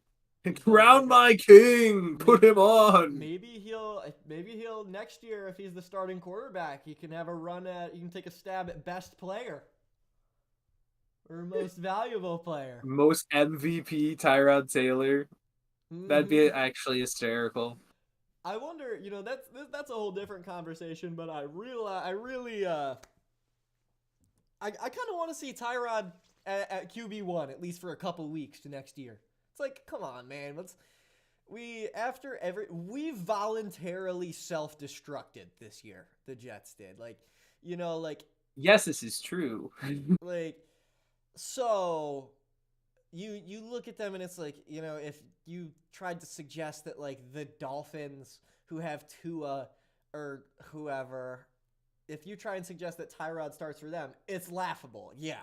Yeah. But like, what do we have to lose? Next year is a placeholder year, a filler year for sure for the Jets. So yeah. You never know, man. You just never know. Sometimes it's when you least expect it. Jay says Tyrod thanks Aaron Rodgers. He thanks his Madden rating. Without that, he knows he wouldn't be a Jet. He thanks Brick Johnson and wishes Brick brings him back next season. He'll be running. He'll have his due. I think that there's a really good chance that Tyrod is the starter next year, based on what I'm hearing in Jets camp. Yeah. Oh, also, man, this might just also need to be another, in that like Jets as a whole discussion. The Jets completed an interview with Rex Ryan today, which, oh my gosh. At first, I was like, no, do not do this. No, don't do that. But in 6 seasons with the Jets, Rex Ryan got the Jets 40 wins. How many wins do you think the Jets have gotten in the past 10 seasons? Let me do the math. Since Rex 5 Ryan this left. year. Since Rex Ryan left, probably like 10 win year in there. So that buffs it for sure. I'm going to say it's probably around the same. In the past 10, we've gotten 56 wins. I'm pretty sure, I can't remember if it's 6 or 4 seasons. Was Rex Ryan with the Jets for 6 seasons or 4 seasons, Phil? He was there till 2014. It was probably 6. 6? Okay. I guess it's 6. Yeah, and I mean 20% of those 56 wins came in one season. It was during the 10-win season. And I mean that's roughly 20%, 56 wins. But dude, I mean our defense was great. Rex has grit. Yeah, I said it. Rex head coach, Sanchez quarterback coach. Yeah, I remember when you said that. No, it could work. I don't know about Sanchez at quarterback coach. I have no idea what Mark Sanchez is up to these days, but it's like it boils down to what do we have to lose? I think he's a commentator. I'm like 97% sure he's a commentator. I never can tell in what game because I just don't. His voice is not that recognizable for me, but I think he is a commentator in the games. But I could see it, man. I could see Rex Ryan, but also at the same time, it feels, I don't know. To me, it feels a little unserious. You know what I mean? Like, it feels like they're higher. Like, if Rex Ryan wasn't on the media for the last several years, would you really be going to Rex right now? Like, would that likely be what's happening? I mean, if we didn't fire Saleh, I don't think we'd be looking for another head coach. I wish we kept Saleh. But wait. Jay just said if you remember, Rex has a tattoo of his wife in a Sanchez jersey. Ain't no way. I'm looking this up right now. I had no idea. I've never heard that. Ain't no way. I gotta see this. Oh, he totally does! No way. I'm looking this up. No way. Just Rex Ryan wife tattoo. Holy shit. That's hot. That's hot right there. That's crazy. Wife in Sanchez. Yeah, wife Mark Sanchez tattoo. Just Rex Ryan wife tattoo. You'll probably. That is. Do you see that? That's crazy, dude. I gotta see him flex that. That is. And you know who they're gonna have at quarterback, right? You know who they're gonna bring in at quarterback, right? Tyrod Taylor, baby. Zach Wilson. I'd be down. Zach Wilson. Zach Wilson. Here we go. Bring him back. We're gonna send a 2nd-round pick over to the Broncos for Zach Wilson. No, not a 2nd-rounder. A first, of course. No. Yeah, 1st-round pick. Yeah. But yeah, like, no, just send Devontae Adams to Denver for Zach Wilson. They'll take that. I'm kind of down for that. Get that guy out of here. Get anybody affiliated with Aaron Rodgers out. But the other thing with Rex Ryan that I find very intriguing is his passion, his grit. I mean, this guy he doesn't want to just be the coach anywhere. He wants to be the coach of the Jets. There was this like slight monologue he had, and it was done. It was written. It wasn't like a video or anything, but he just like wrote about how much he loves the Jets and wants to be the one to at least make them better than they are right now, because it's embarrassing. Pull them from the fire, yeah. And it is embarrassing. It's I want to see Rex Ryan do it, but I'm unopposed to guys like Vrabel or Ben Johnson as well. But Rex Ryan, he is honestly my first choice right now to fill that void with the Jets. I will say you definitely need a guy who's been a head coach to fix what's going on in New York. Because I think getting a coordinator is a lot. Because like a first-time head coach is gonna have a lot of time a hard time to navigate all that and like pull that team out of the fire. So like Vrabel or Rex is probably better than most coordinator jobs you can get out there. Mm-hmm. For like the coordinators you would get. Yeah, we're kind of diving off topic right now, but whatever happened to Rob Ryan? I don't know. I think did he pass? I don't want to assume Rob. I feel like he passed. Oh. No, he's alive. Never mind. He is. Oh, he's the senior defensive assistant for the Raiders. Right? Oh, dang. They never panned to him. I mean, I also never watched the freaking Raiders. I don't know if he's on the sideline. I don't know if he's probably not in. He's probably in the. Well, yeah, no one watches the Raiders this year, but that's where he is. Oh, it wasn't him passing. It was their dad. Their dad passed a few years ago. That's what I was thinking. But no, yeah, that is. I mean, maybe bring him in as the defensive coordinator. Nah. Maybe bring in. Why not? Rob Ryan. The Ryan family. The Ryan family. Makes the Jets thrive. Come on. When I was a kid, I remember, I first started getting into football. I was born in 2001. I started getting into football in like 2007, 2008, and I just remember I liked Rex Ryan, didn't like Rob Ryan. Rob Ryan, I didn't like his vibe when I was a kid. Also, he was the coach for the Cowboys, or he was a coordinator for the Cowboys.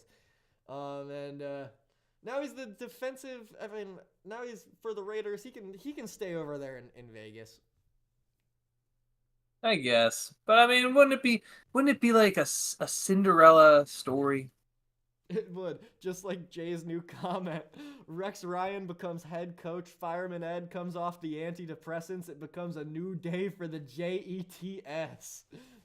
Jets. Zach Wilson's also going to spend a lot of time with Miss Ryan. What if Rex? What if she gets a tattoo, man?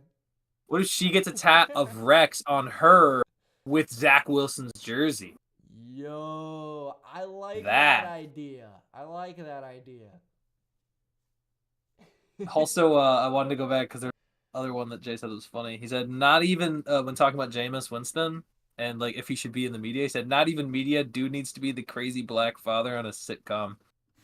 I could see that. Yeah, I like that. What's the... I hope they just don't let Jameis have all of his lines be improv. Yeah, don't give him lines. Just let him go out and say things. Yeah, like Jameis. And you do it all in one take. You do it all in one take. It would be Jameis Winston as Jameis Winston with Timothée Chalamet as Jake. Oh my gosh, that's incredible. Are we ready for the next award? I'm down, yeah. Also, right. Jayez, Rex Ryan. Ooh, I forgot Nolan Ryan.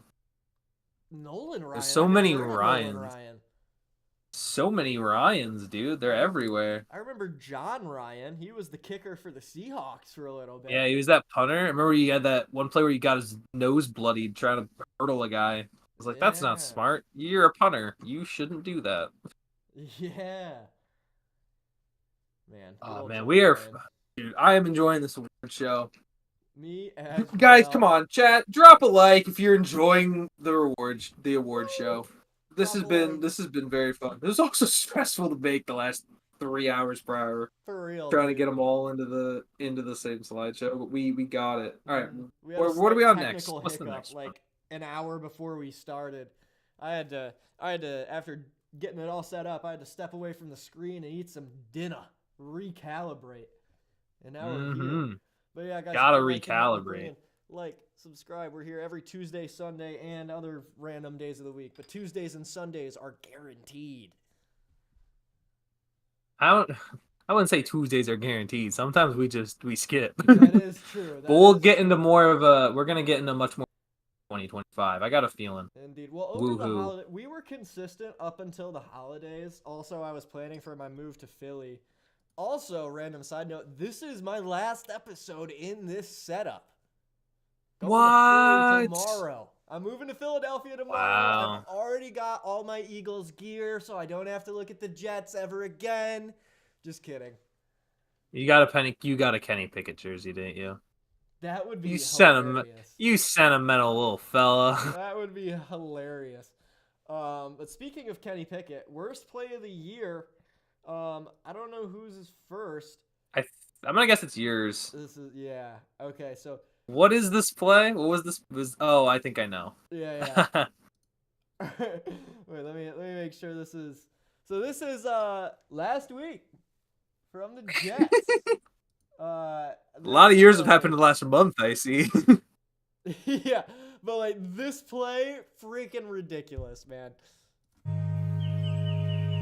All right, we got the end around to Devontae. Chuck it back to Aaron Rodgers, and Aaron Rodgers out. So he throws it back to Devontae, and kablamo! that is pretty funny. All right, there we go. Like that's so comical.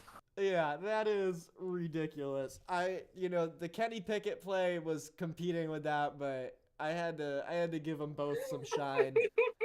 And like that might with a I wouldn't doubt if you did lose a bet, Jay. Wait, who lost a bet? He says, "Philly, good lord, you lose a bet." Oh, but he did congratulate. He did not congratulate. I thought he meant Philip White. No, he's referring to you moving to Philadelphia. Oh.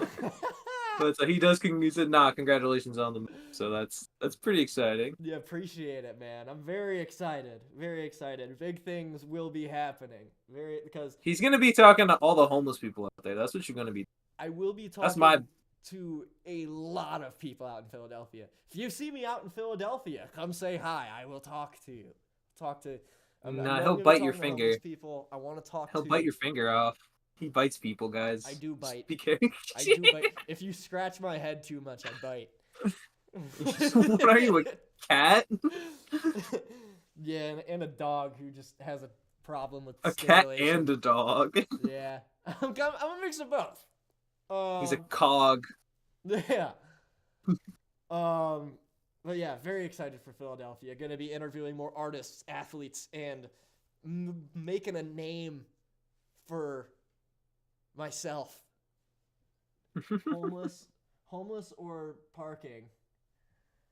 What do you mean by that? I don't know. I mean, no, but like when we talk about the homeless people, because we were talking with one of our friends, Jamie. She said how many homeless people are out there. You can talk to every single one of them. Yeah, what was Jamie saying about the homeless people? Because you ended up telling her that I would talk to one of them and it would just not be good. Because homeless people are different everywhere. People in Philly, like, A, they don't care about you, but B, if they will try to interact with you, and if you interact back with them, they basically have you on what's like a hook. So they'll just keep talking to you. Like, a lot. That's what she said. And then the thing is with you is I know for a fact that you will always respond to them every single time, and then you will continue the conversation, whether it goes well or goes poorly. And I'm convinced like 95% of the time it will go poorly. Yeah. Yeah, it's like, I mean, if they're not putting me on a hook for no reason. I'm gonna have to Yeah, they're stay on my trying to get toes. you. I'm gonna have to stay on my toes talking to those Philly homeless people. Jay says Philly is where I met my wife. Very interesting. You know, so many people I know met their wife in Philly. It's crazy. Or their husband. Like, dude. There's tons of homeless out there, and the parking situation is horrible. You'd be on that show, Parking Wars, if they still filming. Remarkably, thankfully, I'm probably barely going to be using my car. My apartment that I got has parking, which is fantastic. That is big. Huge stuff. But yeah, dude, Philly. You said Philly's where you met your wife. I have 2 sets of aunt and uncles that met in Philly.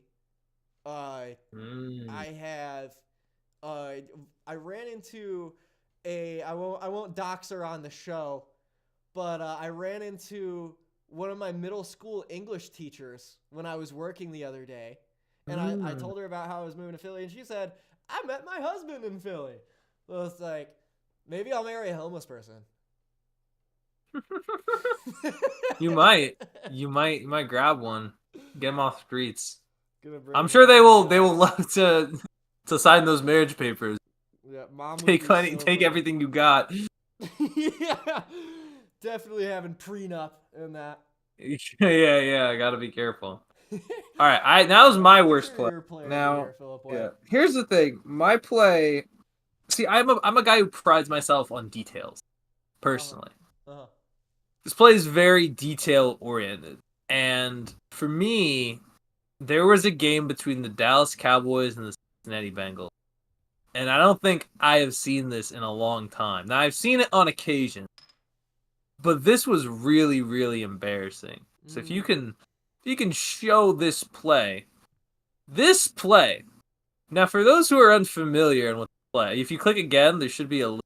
Click that, and it should take you to. I think it's probably gonna take you to YouTube. Anywhere near Turpin, if you. So hit them with this. This is. Can help it. This is so 4th and 27. They blocked the punt, right? Pause real quick. Yep. Bro, go back. Come on, cuz. Where's my tech? Where's my tech crew at? Right here. Block the punt, right? Pause. So, on a block punt, you have to understand a couple things. Number one, the ball's dead. Like, the second a Bengal player touches it, the ball's dead, right? Like, the Cowboys will get the ball back at that spot on the field. It's 4th and 27. 4th and 27, they're punting. And then, some Cowboy player, you can go ahead and resume, comes over here and tries to pick this ball up and loses it. And Cincinnati gets a first down and went on to win the game.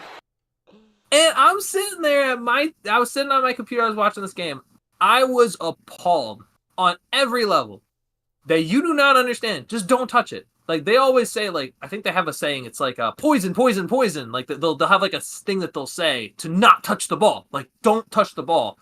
And bro touches the ball. Bro touches the ball like an absolute... And the thing is about these guys is, these guys can get cut. Like, CeeDee Lamb's not getting cut if he makes a mistake. Dak's not getting cut if he makes a mistake. Mike is not getting cut if he makes a mistake. Guys on the special teams, you make this mistake, you're fine. Straight up.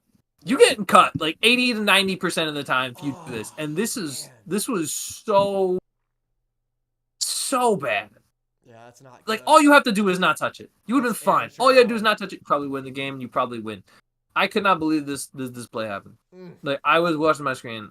Like, I know there are a lot of bad plays, but this one really bugged me. Because all you have to do is not touch the ball. That's it. That's a pretty bothersome one. So that was, that's my nominee. We should have added another award that just gave us a chance to talk about the Dallas Cowboys, because like, oh my god, why can't this? How would we have made an award like that? I don't know. Probably just. But like, Jerry Jones. Oh my lord, it's been tragic. Oh no, it's still there. There we go. There we go. Yeah, I was having trouble making the thing full screen. Jason, I forgot about that too, Jay. Jay said, "Oh, this play on the Simpsons broadcast was hilarious because they didn't know how to animate it." what was Yeah, the Simpsons broadcast? this was the game. So this game was in prime time because it was planned to be The Simpsons. Like they did, like you would animate the game, and the players would be animated as Simpson characters. So when Jamar Chase was like running into the end zone, I think he was Lisa. I think they animated him as Lisa, and you could see Lisa Simpson like with the ball running into the end zone. And I was there like, dude, this is so goofy because they had to do it that way. I don't know why because they already had made the animation with the Bengals and the Cowboys players, so they didn't want to change it. But it was so funny seeing that, and they couldn't figure out how to animate this this travesty of a play that just happened. Oh, that's great. I My gotta gosh. see that. Yeah. But it was Jay so said it bad. perfectly. The Jerry Jones Intelligence and Achievement Award, the Jerry Jones Greatness Award. Like that guy, Right. Over, Oh my god. over the course of the offseason last year, made 0 changes. The season went exactly as expected. And then, people are more than ever clamoring for Jerry to sell the team or at least pass off the GM duties to somebody else. And then he comes out He and refuses says, to do it. yeah, he says, I didn't buy this team to not work the team. It's like, bro. Bro, he's get the some only help. one that does it. It's so hilarious. He's the only owner that insists that he needs to be the GM. Yeah, and he took the And it's offseason terrible. off. Like, what are you doing? He was like, hey, that guy Derrick Henry. Yeah, like there were 3 super high quality running backs they could have drafted, and like Rico Dowdle had a fine year. But if you're telling me you'd rather have Rico Dowdle, Josh Jacobs, or Saquon Barkley, or Derrick Henry, something's wrong with you. Yeah. Like he had opportunities to sign both of them, and they're top 2 in the league in rushing, Saquon and Henry. Like, can you imagine? And he can't like. It's not like he has a boss. Like it's like there's nothing you can do. You can't fire him. You can't fire him for like sucking. He's just stuck in that spot. Oh my god. Yeah, that is tough. Sometimes like it's things like that that make it feel not so bad to be a Jets fan. Or like I will say I don't even want to talk about the Jets. Hold on, let's catch up on what Jay's got here. Aaron thanks the 200 hits of acid he took before the game. Devontae thanks the Taco Bell spot. That sounds about right. That sounds about right there. Aaron on that what does he call it? Ayuska. It sounds like a beer, honestly. It sounds more like a beer than a drug. I feel like ayahuasca does sound like a psychedelic. If it was Ayuska, that sounds like a Ayahuasca is actually how you say it? Yeah. Okay. Then that makes more sense. The way I was pronouncing it definitely sounds like a beer, though. I feel like Ayuska would be a dark beer. You wanna have Guinness or Ayuska, guy? I like Ayuska. We got the Bengals thank the coaching staff. The play was exactly how it was drawn up. Yeah, I mean that's how you draw that up though. 4th and 27, block the punt. Dallas is touching it. What's crazy is that's not even the first situation on special teams that Dallas has been involved in where that happens. Like they had the Leon Lett. I don't know if you remember. There was a Leon Lett play. It was against Miami. I think it was on Thanksgiving. Somehow it snowed that Thanksgiving, I think, in Dallas, which was crazy. Oh wow. But the Dolphins are lining up for a game-winning kick, and they block the kick, and the ball's just sitting there. The ball's just sitting there, and it's about to stop. It's about to stop moving. The game's about to be over. And big old D lineman Leon Lett just slides in to try to touch this ball, and the commentators are hilarious for this. It's like, wait, someone touches the football here. It's Leon Lett! No! How long ago was this? This was, I don't know. I think this was the 90s, maybe. I don't know. It was. You said it snowed in Dallas. Did they not have a roof on their stadium yet? I don't think so. Because I remember that it was in a snow game. It may have been in like a different, because they played in Miami. Like I didn't think it'd be snow there. I would assume it snowed in in maybe it did snow in Miami. I don't know, but I assumed it I would be doubt home it. game for Dallas. I would say But that it snow did. would be more likely in Dallas. I vividly remember there was snow, and this was like it was so funny. Like you just watch the ball spin, and then because they zoom in super tight on the ball, and then all of a sudden this big D lineman comes in, like slide kicks it back towards the back towards it, and the Dolphins pick it up and gets a and gets to kick the field goal again. They won the game. Oh my god. Yeah, I that think is. they won this. I don't know if the Cowboys they may have won the Super Bowl that year, so like it doesn't get talked about enough, but it's so funny to watch. Yeah, Oh that's my gosh. remarkable that happened to the Cowboys twice. That's That same insane. type of just special teams. And then remember when Jamie Foxx had to end a live stream because Jerry was talking player sizes next to him. Oh my gosh. I Talking saw about the sizes of players' penises is absolutely vile stuff. that is Like, actually how do like you yeah, that like what? That is freaking weird, man. do they measure that? Is that like a all across the league thing? Like I doubt they it. pull out and you measure your dick. In Like, what dude, world? CeeDee's built different. And I'm like, you're like, yeah, he's a good wide receiver. No, like, he's built different. I'm like, why does that like ever? How does that even come up in conversation? Like, how is that like the conversation between Jamie Foxx and Jerry Jones? Yeah, That right. Jerry feels the need And to talk about his own players' genitalia. yeah, like you see like all these videos of Jamie Foxx. Jamie Foxx is one of the best conversationalists, like I don't know, in media. And how do you, Jerry Jones, manage to steer it to that strange of a topic? Like I didn't. I saw a clip of this on Instagram, and I can't believe I only saw it once because that is just like remarkably strange. Like how It is you have bizarre. lived on Earth for that long, and you thought like yeah this is a good conversation topic. What a Listen, goofball. hear me out. Hear me out. Fucking It's really big. Michael Parsons. Oh God, you want me to call him up? Like We don't. okay, Diddy. Nice try, Diddy. All right, let's get to the next. We gotta keep it rolling here. We've been on the we Cowboys for so long. We The gotta get to the next award. Kadarius Toney Ah, Award. yes, Ha-ha. the Kadarius Toney Award. I'm gonna have a little bias in my Kadarius Toney Award. I ain't gonna lie, but I think it's warranted. Oh, I can probably guess who it is in that case. Yeah, for me, the Kadarius Toney Award. Before we announce this, it's named after the famous Kadarius Toney for having so many drops across games a couple of years ago when he was on the Chiefs, and yeah. So this one goes out to the brick hands wide receiver, the Butterfingers wide receiver. Jay says before we reveal this, Dak is built different, 5.5 inches, but thicker than a Coke can. Thanks, Jerry, but I was asking what it was like winning the Whoa. Super Bowl. Winning the That's a first Super Bowl. crazy image. That's absurd. My God. Wild. This is a certified Jerry Jones moment.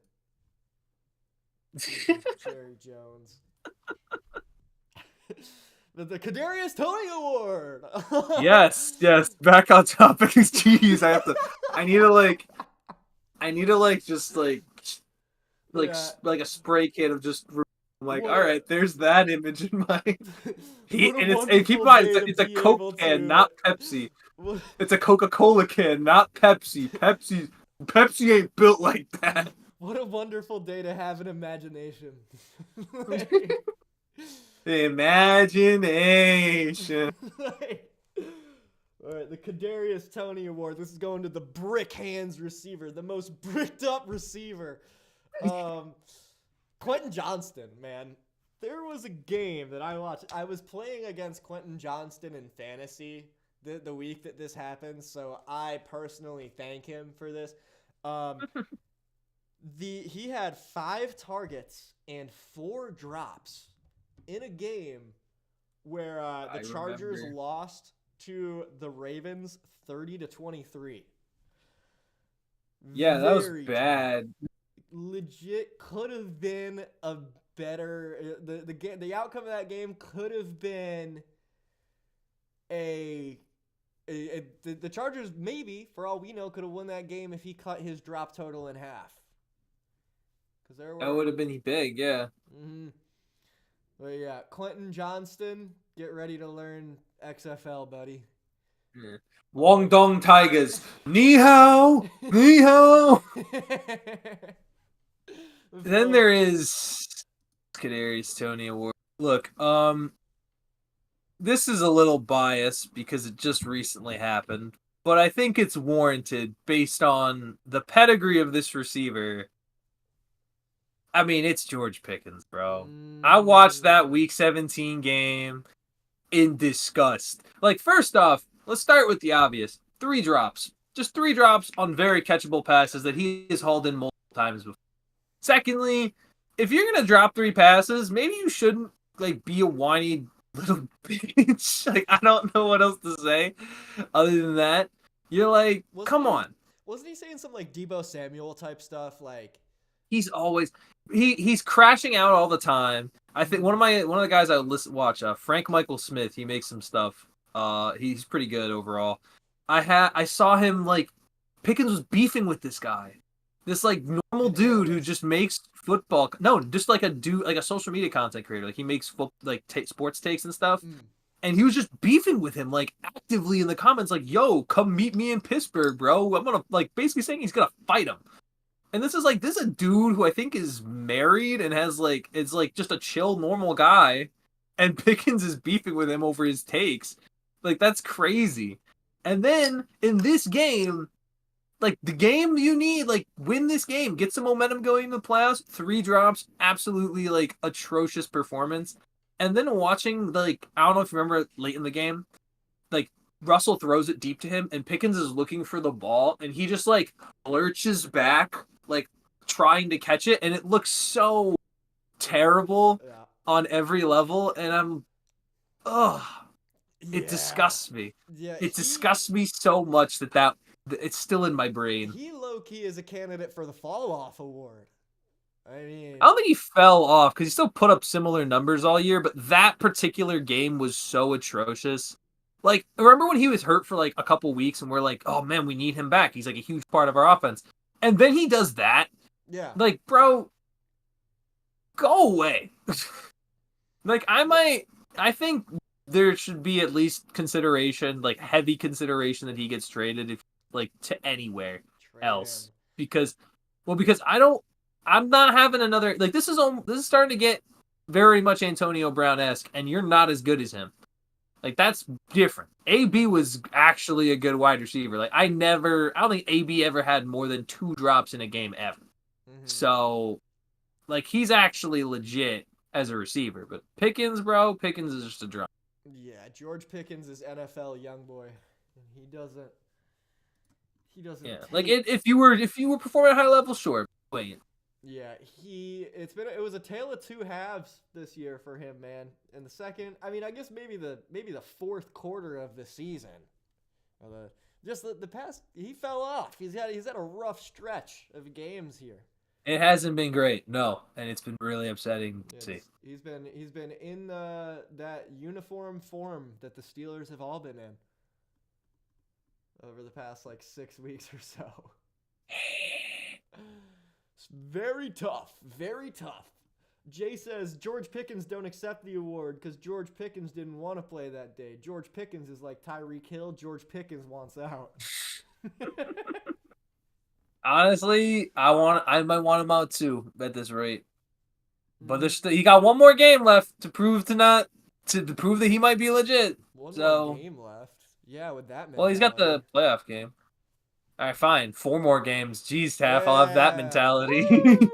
I'm going to be rooting for I'll have that mentality. Man. Saturday night, man. Oh, I'm so excited for our pregame show. Oh, we gotta plan that out so we can reach out to D&E. Yes. I would love to have them. Yes. And then JL says, Quentin Johnston don't like making excuses, but the QB was throwing too hard. He thanks you for the award, Heidi. Yeah, you're welcome, Quentin Johnston. Yay, Herbo, stop throwing the ball so hard. Disappointment The of the disappointment year. of the year. I have a Oh feeling man, I we know might who. have the same thing. Yep, mine is the New York Jets. The yeah, I mean, come on. Do we need? I don't know what can be said. The crazy thing is, I would say I don't know what can be said that hasn't already been said, but I feel like somehow there still is. Yeah, it's just it's a never ending. It's an abyss of garbanzo beans. It Garbanzo beans. Hey, don't disrespect garbanzo beans like that, man. Yeah, that's true. I wouldn't so much mind being in a. I mean, uh, I would. I would though. Being in an abyss of garbanzo beans. Ugh. but yeah, the Jets. There was nothing to smile about this year, man. And we've talked about the Jets a whole lot. You want to give your thoughts? I don't really have much Well, to say about the I Jets. know what my disappointment of the year is. It's also the New York Jets. The reality is they've been atrocious. Every single thing that they've done has been really, really upsetting. They traded for Devontae Adams after firing their head coach. They fired their GM. Aaron Rodgers has been cheeks. Brees Hall hasn't been good. Garrett Wilson was supposed to be an incredible pick in fantasy. He was not. Like, the defense collapsed the second Saleh got fired. Everything was an absolute dumpster fire. And then all the stuff gets leaked about not wanting to trade for Jerry Jeudy because of his Madden rating, the fact that basically the front office, the guys that are in charge are two teenagers. It's so bad. It is Like, horrible. if there was, like those trash boats, like those barges that are just covered in trash. That's what the Jets would be, but the problem is, in order to be a trash barge, you have to at the very least be able to float. The Jets don't float. They're just a trash barge at the bottom of the ocean. That's what they're looking at. They have a hole punctured in the side, and like they're like Rigby in regular show when he changes his name to Trash Boat. They're like, dude, I just changed my name to Trash Boat, and he thinks the Jets think it's cool, and then everyone's like, Trash Boat, that's the stupidest name I've ever heard. You didn't really change your name to Trash Boat, did you? And then he's like, oh shoot, I gotta change my name. But like the difference is it's gonna take years for the Jets to not get rid of their trash boat rather than Rigby who's able to do it in a 7-minute episode. So yeah, the Jets are a sinking ship, man. It doesn't look good. But I have let's not say sinking, say what it is. Sunk. It's a sunk ship. They are fortunately though, they can rebuild this ship. They have many an opportunity. I'm hoping they bring in Captain Rex Ryan. He's I feel like he will be Captain Rex. Dude, Captain Rex, baby. like the Star Wars show, like the Clone Wars. Captain Rex. The guy with the blue helmet? Oh, Captain Rex, yo!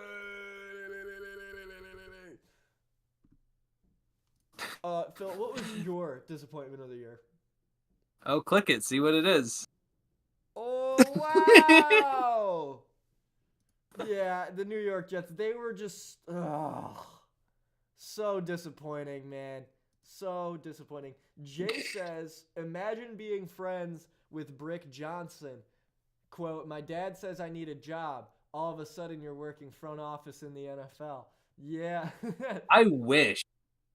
Honestly, I wish I could fix the Jets. Yeah, I feel like we could do a better job than Brick Johnson and his son are doing.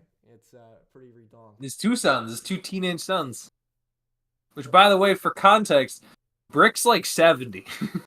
Oh man! So for him to have teenage sons, he's got probably a trophy wife. He was pushing it, yeah. He had to take all the effort to make those sons. He put hard work in. Dude, yeah, he put his blood, sweat, and tears into that. That took some effort for good old Brick Johnson. Fall off of the year. Also, it's another Jet for me. I mean, Aaron Rodgers. Man. Oh wow! Like, dude, and I think we all understand why. But Brick is the team. Oh, Woody is the dad. Brick is Wait, the oh team. shoot, he I named. thought- Yeah, well, I thought Brick was just another name. Yeah, I thought Woody Brick Johnson. was the name. It was a nickname for Woody Johnson. No, who names again? I think we may have even mentioned this one point. Who names their son Brick? Maybe he really liked Steve Carell's character in The Anchorman. That's probably true, which is really stupid. That is incredible. Like I think like Brick is probably my favorite character in The Anchorman. His character's freaking hilarious. But like the character Maybe is that's a what he dumbass, dropped man. him on. Like I wouldn't even name my dog after Brick. Like Yeah. Like I was thinking like maybe he named him Brick because that's when they were in the delivery room, there was a brick in the room and he dropped his child on the brick. And then therefore that's his name now. His name is Brick. Because dropped it on a brick. That makes it's the only logical conclusion for like any of this. It's Yeah, the only Brick is- explanation. Brick is an interesting name. You know, maybe I would name my dog Brick if I like. You know, I that's probably my favorite character in The Anchorman. But like, you know, I named my cat JR. Name. Yeah, that's true. But like that's an animal. Like that's understandable. To be like there are some names you give to like a pet, and then there are some names you just should not be giving human. Oh yeah, I would not name my son or my daughter Brick. Actually, yeah. My son is gonna be Brick. My daughter is gonna be Brickette. Brickette. and La Brick. he's an old man. Yeah, Brick. He's an old man who likes ebonics. Quote: "It's brick outside." Brick. That'll be a good name for a son. Yeah, maybe he's just a hardcore New Yorker, and it was really cold. Oh, it's brick outside.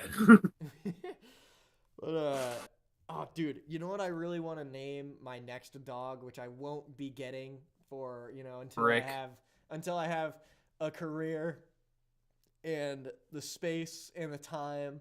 I want to name my dog Brunson. Oh my gosh. Or maybe Cam Matthews. Maybe Josh Hubbard. Oh my gosh, brother. Maybe Mississippi State. That's such a random odd thing to be saying. Bro. Come here, Mississippi State. Come here, Mississippi State. Oh my gosh. Oh, nah, you're such a good ain't boy. no way. You're such a good boy, Ain't no Mississippi way. State. Ain't no way. This Mississippi guy will State- not stop talking about them. Holy crap, bro. Mississippi State is 14th in the country in men's basketball right now. Been watching them since before I could speak. We're up 11 at halftime.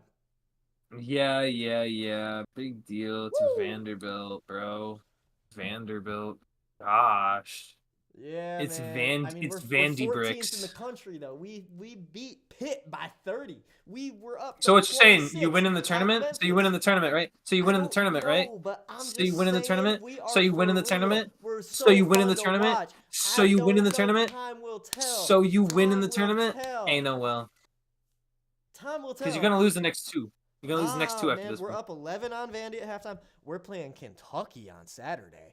Yeah, Kentucky's gonna cook you guys. I don't know. Calipari's not the coach there anymore, and we got a hell of a team. Kentucky's gonna cook you though. Man, we'll discuss. I feel like next week, or at least at the latest at the end of the football season, we will bring full-on dedicated college basketball discussions. Because man, I have been loving this college basketball season. Round one exit. No. Exit round one. Watch it They've happen. actually lost in the first round of every tournament they've been in my life. Round one exit. But this is the year that the script is gonna get flipped.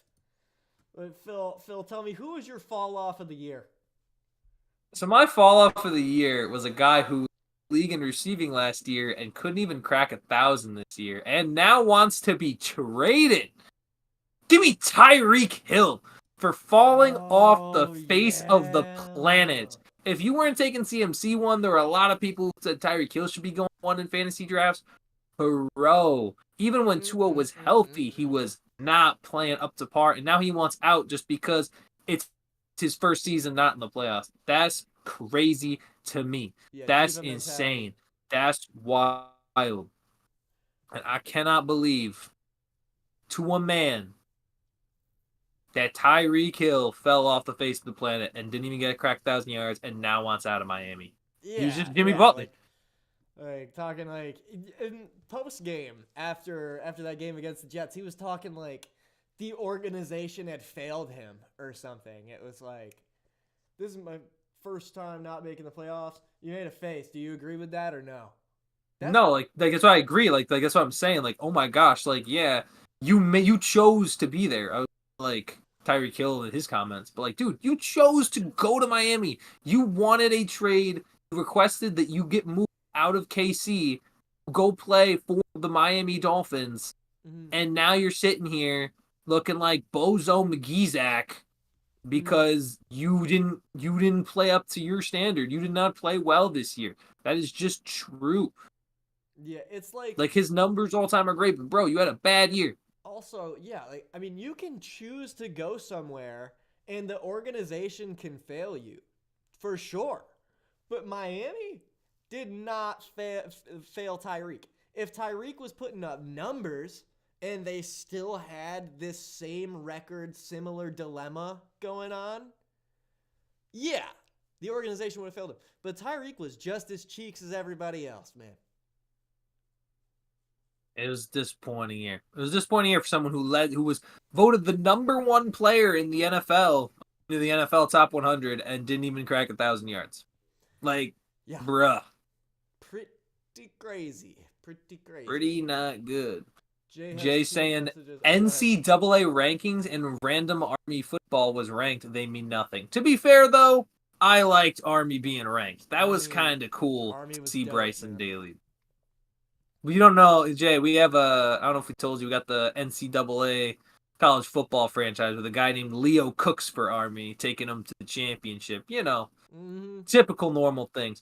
But I do kind of agree. At a certain point, rankings are just not really a telltale sign of a good team. All the time.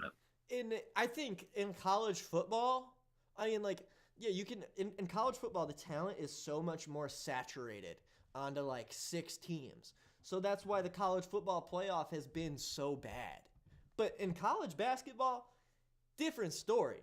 There's still like you'll get like a random ass amazing player who's an absolute bucket playing for like New Mexico State, and your team just can't shut him down on any given night, and that player alone can make it a close game. So I think, like, I mean, and also in the SEC, you're kidding me? Our strength of schedule is insane. You know, like who have you played outside of like? Because I looked at your schedule, you did not look like you played any strong. I'm just saying we have beaten 2 top 25 teams by more than 15. So.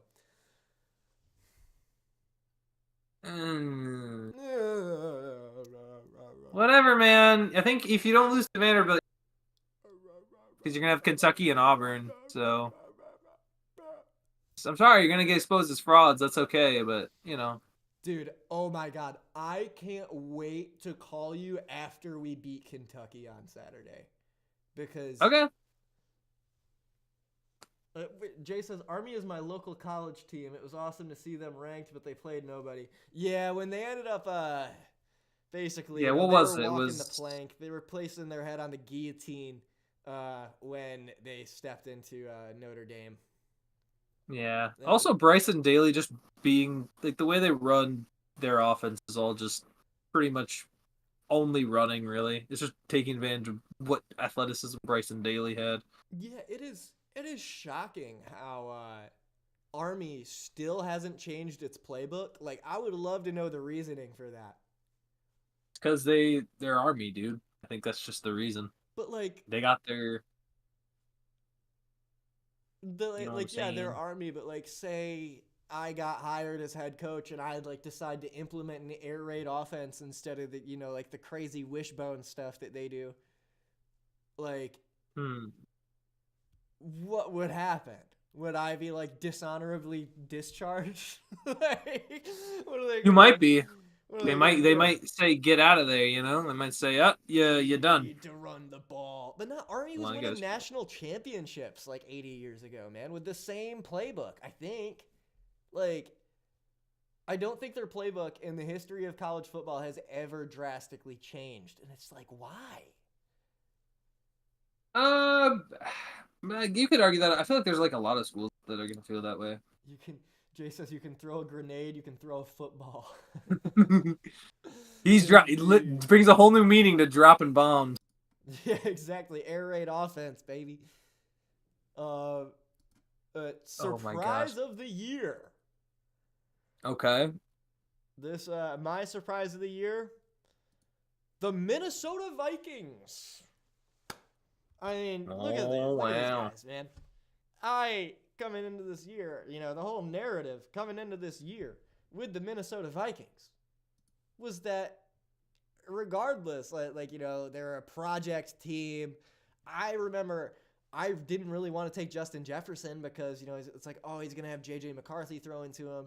It's not that I wouldn't have taken him if he was the only option, but it's like I wanted other guys over him in fantasy, like A.J. Brown. Like Jamar Brees Chase. Hall. Or Brees Hall, literally. Actually, I don't know. I don't know if I would have taken Brees Hall. You were thinking about it. You were thinking about it at number 2. I know you were. I was thinking about it, but I didn't. Thought. Thankfully, if I did, the season would have been very, very, very, very, very different. The season would have ended the same way, though, with you not making any money. God, don't get me going, Philip White. When I get that green screen, I'm making a video of, I'm going to tell the story of my fantasy football team. I'm excited. Yeah, I'm very excited about that. But, yeah, dude, the Vikings. Freaking, obviously, Sam Darnold cooking, despite, the loss last week. And they're currently the 5 seed, right? And they're going to play the Rams. That is true. They're going to go play the LA Rams. Yeah. So, just look at that Vikings defense has exceeded expectations. Freaking Van Ginkel has emerged as one of the great. Was he a linebacker or defensive end? Defensive end. He's a little more of a linebacker. Van Ginkel. He was not on my radar nearly in the way he is now. Bro, he always been on my radar. I don't know. Van Ginkel's way better than I thought he was. He was on my radar back in Miami. He had a friend of. But was he on your radar in the capacity that he is today? He's definitely better, but I definitely had him. I knew what kind of guy he was. We had a friend who was a Dolphins fan, so we'd watch Dolphins games, and we'd call him the Gink. It sounds really bad to say, but that was his name. That was our short. Call him the Gink, which basically was actually, if we looked up the word, it's it means like you're a fool. But this was no fool. This was Andrew Van Ginkel making. I think he had a block kick against the Patriots. He would get a couple. I think he had a touchdown that year for Miami. And when he got paid by the Vikings, I said that's a get. Because I don't think they paid him an insane amount of money either. So they got him for a quality price. And he's going to be a dog. Mm-hmm. But the season that he is having is more impressive than I thought.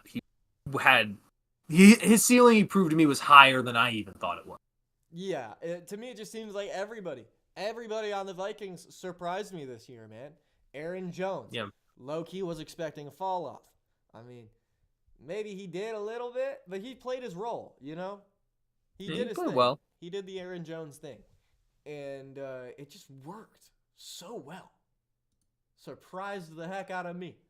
Philip White, what's your surprise of the year? So, here's the thing. There's a player here that is the correct, is my answer. But I'm going to throw out some honorable, is the right answer. I have a player. But I have some honorable mentions, right? Okay. I could say Bo Nix, huge surprise for me, getting Denver to the playoffs, playing very good football. Jaden Daniels being as good as he was, and the Commanders getting 12 wins. That was a big surprise. It was a welcome surprise to see the Commanders being that good. Heck yeah. I normally think of surprises in a good way, right? Not really as a bad way. That's yeah. Appointment award. But I give it to the man who deserves it. It's Sam Darnold. It's Sam Darnold. What he's done for Minnesota. You go into the year thinking, okay, J.J. McCarthy's hurt. Okay, so now we have to start Sam Darnold basically the whole year, unless he's really bad. And then Jordan Addison went down. I'm thinking, man. And then T.J. Hockenson wasn't fully healthy yet. What are the Vikings gonna do? They're probably gonna get like 5 wins this year. They're not gonna be great. And then he just starts 5-0, and then just goes on. Just overall went on a great tear. I think there were a couple of bad games in there, but for the most part, if you told me that you were gonna get the production out of this kind of production out of Sam Darnold this year, I would have called you crazy. There was one guy who was like predicting the Vikings schedule, and he had them at like 15-2. This was before the year even started, and I was like, oh my gosh, this guy knew it all along. I mean, it wasn't 15-2; they finished 14-3, but Sam Darnold has been incredibly impressive, and you can argue it's great weapons and whatever. But if you said even with those weapons, you didn't think Darnold was going to put up the numbers that he did, and Sam has sort of, there's still like I would say, what would I call it? I guess sort of like a stigma with him, like, oh, he's still, because I think this playoff game is going to mean a lot for him based on how people see him going forward. Mm-hmm. But the season he's had, I think, has been incredible, and it definitely, I don't know. I'm a fan of how Sam played this year. Took off a lot of doubters. Me too, man. I love Sam Darnold. I also shook off a lot of doubters. What do you mean? What doubters did you shake off? I don't know. You just said, and he also shook off a lot of doubters, and I was like, I did too, man. Who doubted you? I was talking about Sam Darnold, but dude, all those doubters, man. Like Kirk Cousins to Jay. You. Mississippi State. Oh yeah. Yeah, we'll see. You'll have to wait till Saturday to see if those doubters get shook off. And that doubter being me. That's true. Well, and until the end of tonight, because you were saying that Vandy's gonna beat us, but we're up 11 at halftime. Kirk Cousins. Yeah, whatever, man. It's the second half. Sam Darnold is Kirk Cousins 2.0. Jay says, I can see it. I think Sam is a little more athletic. I definitely think that he has like the Kirk Cousins quality, where he might get paid and then just be like kind of average. But overall, I think when you look at Kirk never really feels as mobile as Sam. Sam will probably turn it over like more. Like he'll make some bad like throws. But I think like the athleticism wise, I think he's more of like a Dak. I'd say he's more of like when Dak was playing, and he's like Dak in the way where he's gonna get paid, but he's got a little more mobility to him. That's my take. I mean, very similar, but still in the Kirk Cousins. Like, really, I think there was better than Dak. There was a meme going, like, there was at one point where, like, you could pretty much just describe half of the quarterbacks in the league as a version of Kirk Cousins. They're probably right. Yeah. Like, there was Jimmy Garoppolo was handsome Kirk Cousins. You had, like, Ryan Tannehill, who was bad Kirk Cousins, or just Kirk Cousins. There was a lot of that going around. The Kirk Cousins. I think Sam Darnold is better Kirk Cousins. I mean, I hope so. Because I don't want to see Kirk Cousins really touch a football field after what he did this year. After what he did to what? Atlanta this year, after Kirk Cousins did that to Atlanta and just played like cheeks. Oh, yeah. Yeah. Not great. Play of the year. All right. I think this is the last one. The play of the year. This is the last award.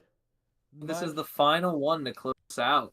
Indeed. My play of the year. You got the man Jaden Daniels right here. A la LSU. So here you go. He's got to hit throughout the rest of the game. This play kicked off. You see Chicago. The Chicago Bears are 4-2 here. They did not win another game for the rest of the season. Jay, you just said Cousins to the Jets. Is that real? No, like I think that's what should happen. Oh, nah, I don't want him. Let me check my phone. Ain't no way. What? You're kidding. Holy crap. Atlanta sending Cousins, plans to trade Kirk Cousins at the end of the season to the New York Jets for a second and Devontae Adams. I made that up, by the way. I don't know. Oh my god, man! I guess it makes sense because yeah, like I knew the trade deadline already happened, but like, oh man, Dude, that's the I had you for a second. Oh, Keeping you on your toes totally there. had me. I was like processing it. I didn't know if I liked it or not. But Kirk Cousins for Devontae in a second. You know, I would take that. I would take that. That's crazy. Wait, no.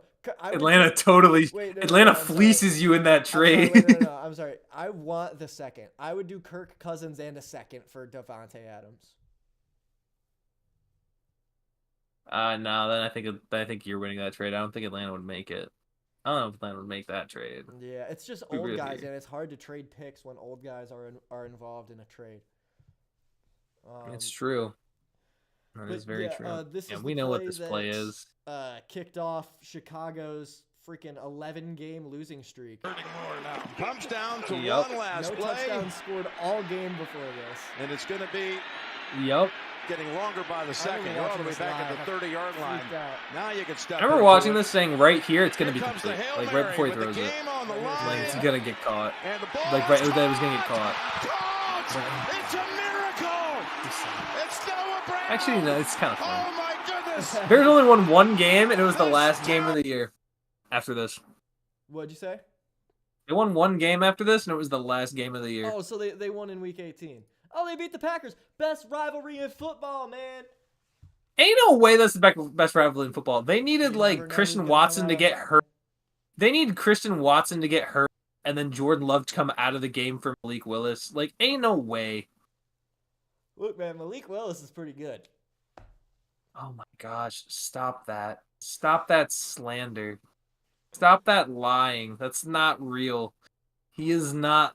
He is not all that. 110% real. Oh, so you'd take him on the Jets then? Yeah. Okay. You're quoted. You're quoted saying you would like Malik Willis on the Jets next year. I mean, why not? What do we have to? Because he's not him, bro. I don't know, man. He looked pretty good in the couple games he played when Jordan Love went down. Oh my gosh, he played the Colts, bro. Yeah, it looked pretty good. And the Titans, Colts and Titans. Pretty good. That's enough. That's enough for you. I mean, no wonder the Jets are struggling. That's crazy. Million. I don't want to give him $50 million or anything, but. So you want him as a starter next year? I don't know. I would like to have him in the quarterback room and see how he does, but it's like him versus Tyrod Taylor in the battle for QB1. Like, what are we doing here? Like, why don't you draft a real quarterback? Well, how about we freaking make sure we have an offensive line that works first. That's also true. Competent. Maybe you should not be paying Tyron Smith $20 million for just 1 year of nothing. Yeah, it was not good. It was not good. But on the bright side, literally anything will be better than this year for the Jets. Dude, you better hope. Chat, clip that. You better hope. Because a year from now, man, I swear to God, if it gets worse, ugh, gross. But Phil, what was your player of the year? Oh, I had the same one. I had the Hail the Mary. Yeah, it was pretty obviously the Hail Mary. I couldn't not. Yeah, that was the first one that came to mind. It could not be the Hail Mary. It was because it said one season skyrocketing one way and the other one downhill. Wait, yeah. Like the Commanders were on the up and completely up opposite directions for those two franchises. Yeah, and that was I love seeing a game-winning Hail Mary, man. I come from behind Hail Mary, game-winning. Dude, do you remember the other Hail Mary that happened this year? Yeah, man. Aaron Rodgers. Yeah, man. Yeah, you get to see. You had a nice year. Yeah, but we lost. We lost, man. It was at halftime. I can't say y'all had a nice year with a straight face. That's crazy. Aaron Rodgers, he has no vibes to him, man. I remember, I saw him complete that, and I wasn't even that excited. I don't know why. I was just like, oh, all right, cool. Cool. It was just so disappointing. Not the Hail Mary itself, Aaron Rodgers. I don't know. I can't wait for him to be gone. But yeah, that was the that was the final award. The first annual NFL award show and season recap. We'll probably delve into a season recap. I mean, I'm thinking, Phil, we'll have some further conversation about this. But I'd imagine next, over the coming weeks, we'll do even more stuff recapping the season. Yeah. But Phil, are we doing a show on Saturday and Sunday this week for the wild card games? We can do both. It really depends. I mean, depends on how long we go Saturday, because if we go long enough on Saturday and end up talking about the games on Sunday, we may not need to do one on Sunday, but we can do just the one on Saturday, or we can do both. But I'm down for either. And the good thing news about the one on Saturday is it doesn't have to start as early. Yeah, I think since we start 2.5 hours before the 1 o'clock games, typically we can start at 2:30 on Saturday. Okay.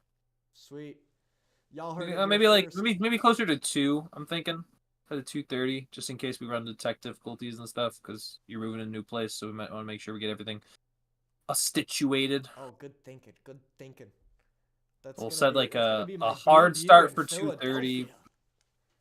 Yeah, it's gonna be a big one show to speak. I am excited.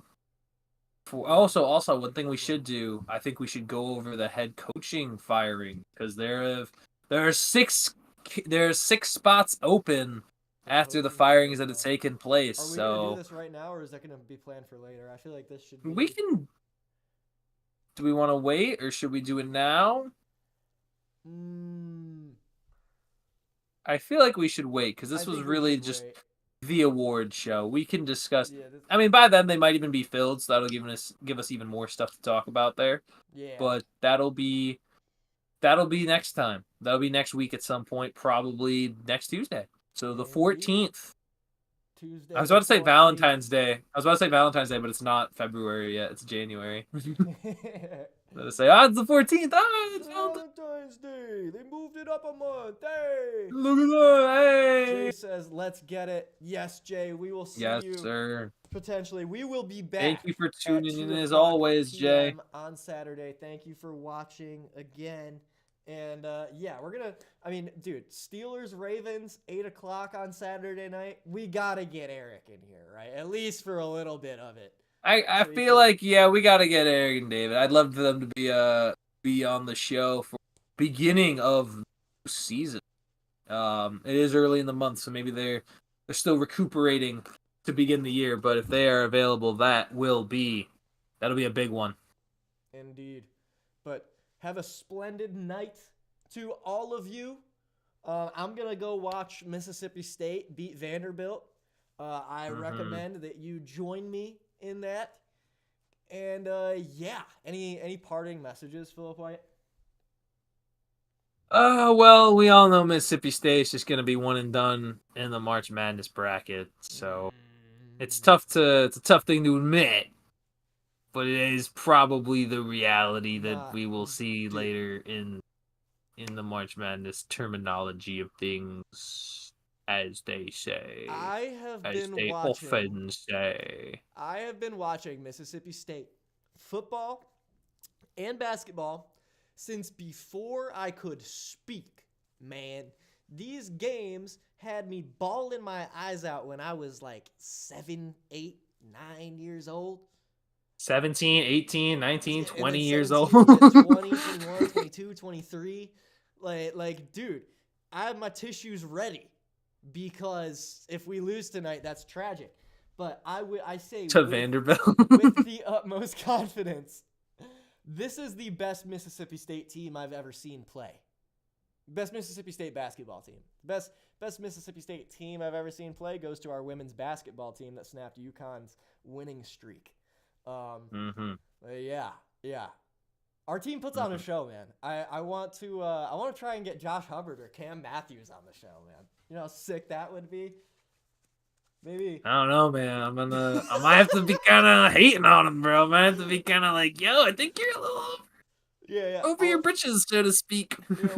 I'll get we'll do like 3-on-3 Jeopardy. It'll be me, Josh Hubbard, and Cam Matthews against like you, Harry, and Chris, and we'll do Mississippi State trivia. It's all Mississippi State trivia? Yeah, we lose. All of it. That's dumb. That's not fun at all. Chris would quit. Chris would quit in 2 seconds. He would just see it's just Mississippi State basketball, Mississippi State women's basketball, Mississippi State football, Mississippi State golf. Mississippi State up 13 with 11 minutes to go, man. All right. Wow. I'm gonna go. Vanderbilt's gonna go on a run. So I'm gonna just watch. I got a run here, Jay. Thank you for complimenting the show, man. Always love it when you hop in the chat. And yeah, we'll be back on Saturday. All right. For sure. Any parting messages, Philip White? Yeah, actually. So 10 years ago, little story, the Pittsburgh Steelers lost a playoff game at home to the Baltimore Ravens. They were the 3 seed and the Ravens were the 6 seed. Now the roles are reversed. 10 years later. Ain't that just storybook if Pittsburgh beats Lamar Jackson and the Baltimore Ravens? I think so. That's all. I like that. I'll be rooting for the Steelers on Saturday, man, because I don't know. I believe that the Steelers have a better chance of beating the Chiefs than the Ravens do. I don't know why. I just feel like the Steelers can put it back together, man. How? I don't know how you think that. That take is crazy. I think we can beat the Ravens. But beating the Chiefs, we didn't even beat them I mean, just watch. Just watch. I feel like that was when y'all were cold. Y'all are going to turn it back on. Steelers are going to turn it back on, but we will pick this conversation up right where we left off pretty much on Saturday. Alrighty. I like it. I like it. Go Bengals. Kick the Broncos out of the playoffs. And if you have parlays built, or if you are doing some weird playoff fantasy, or your team is in the playoffs, best of luck to you, unless you're a Chiefs fan. Sorry. But yes. All right. Good night, ladies and gentlemen. We will see you again soon. Mwah.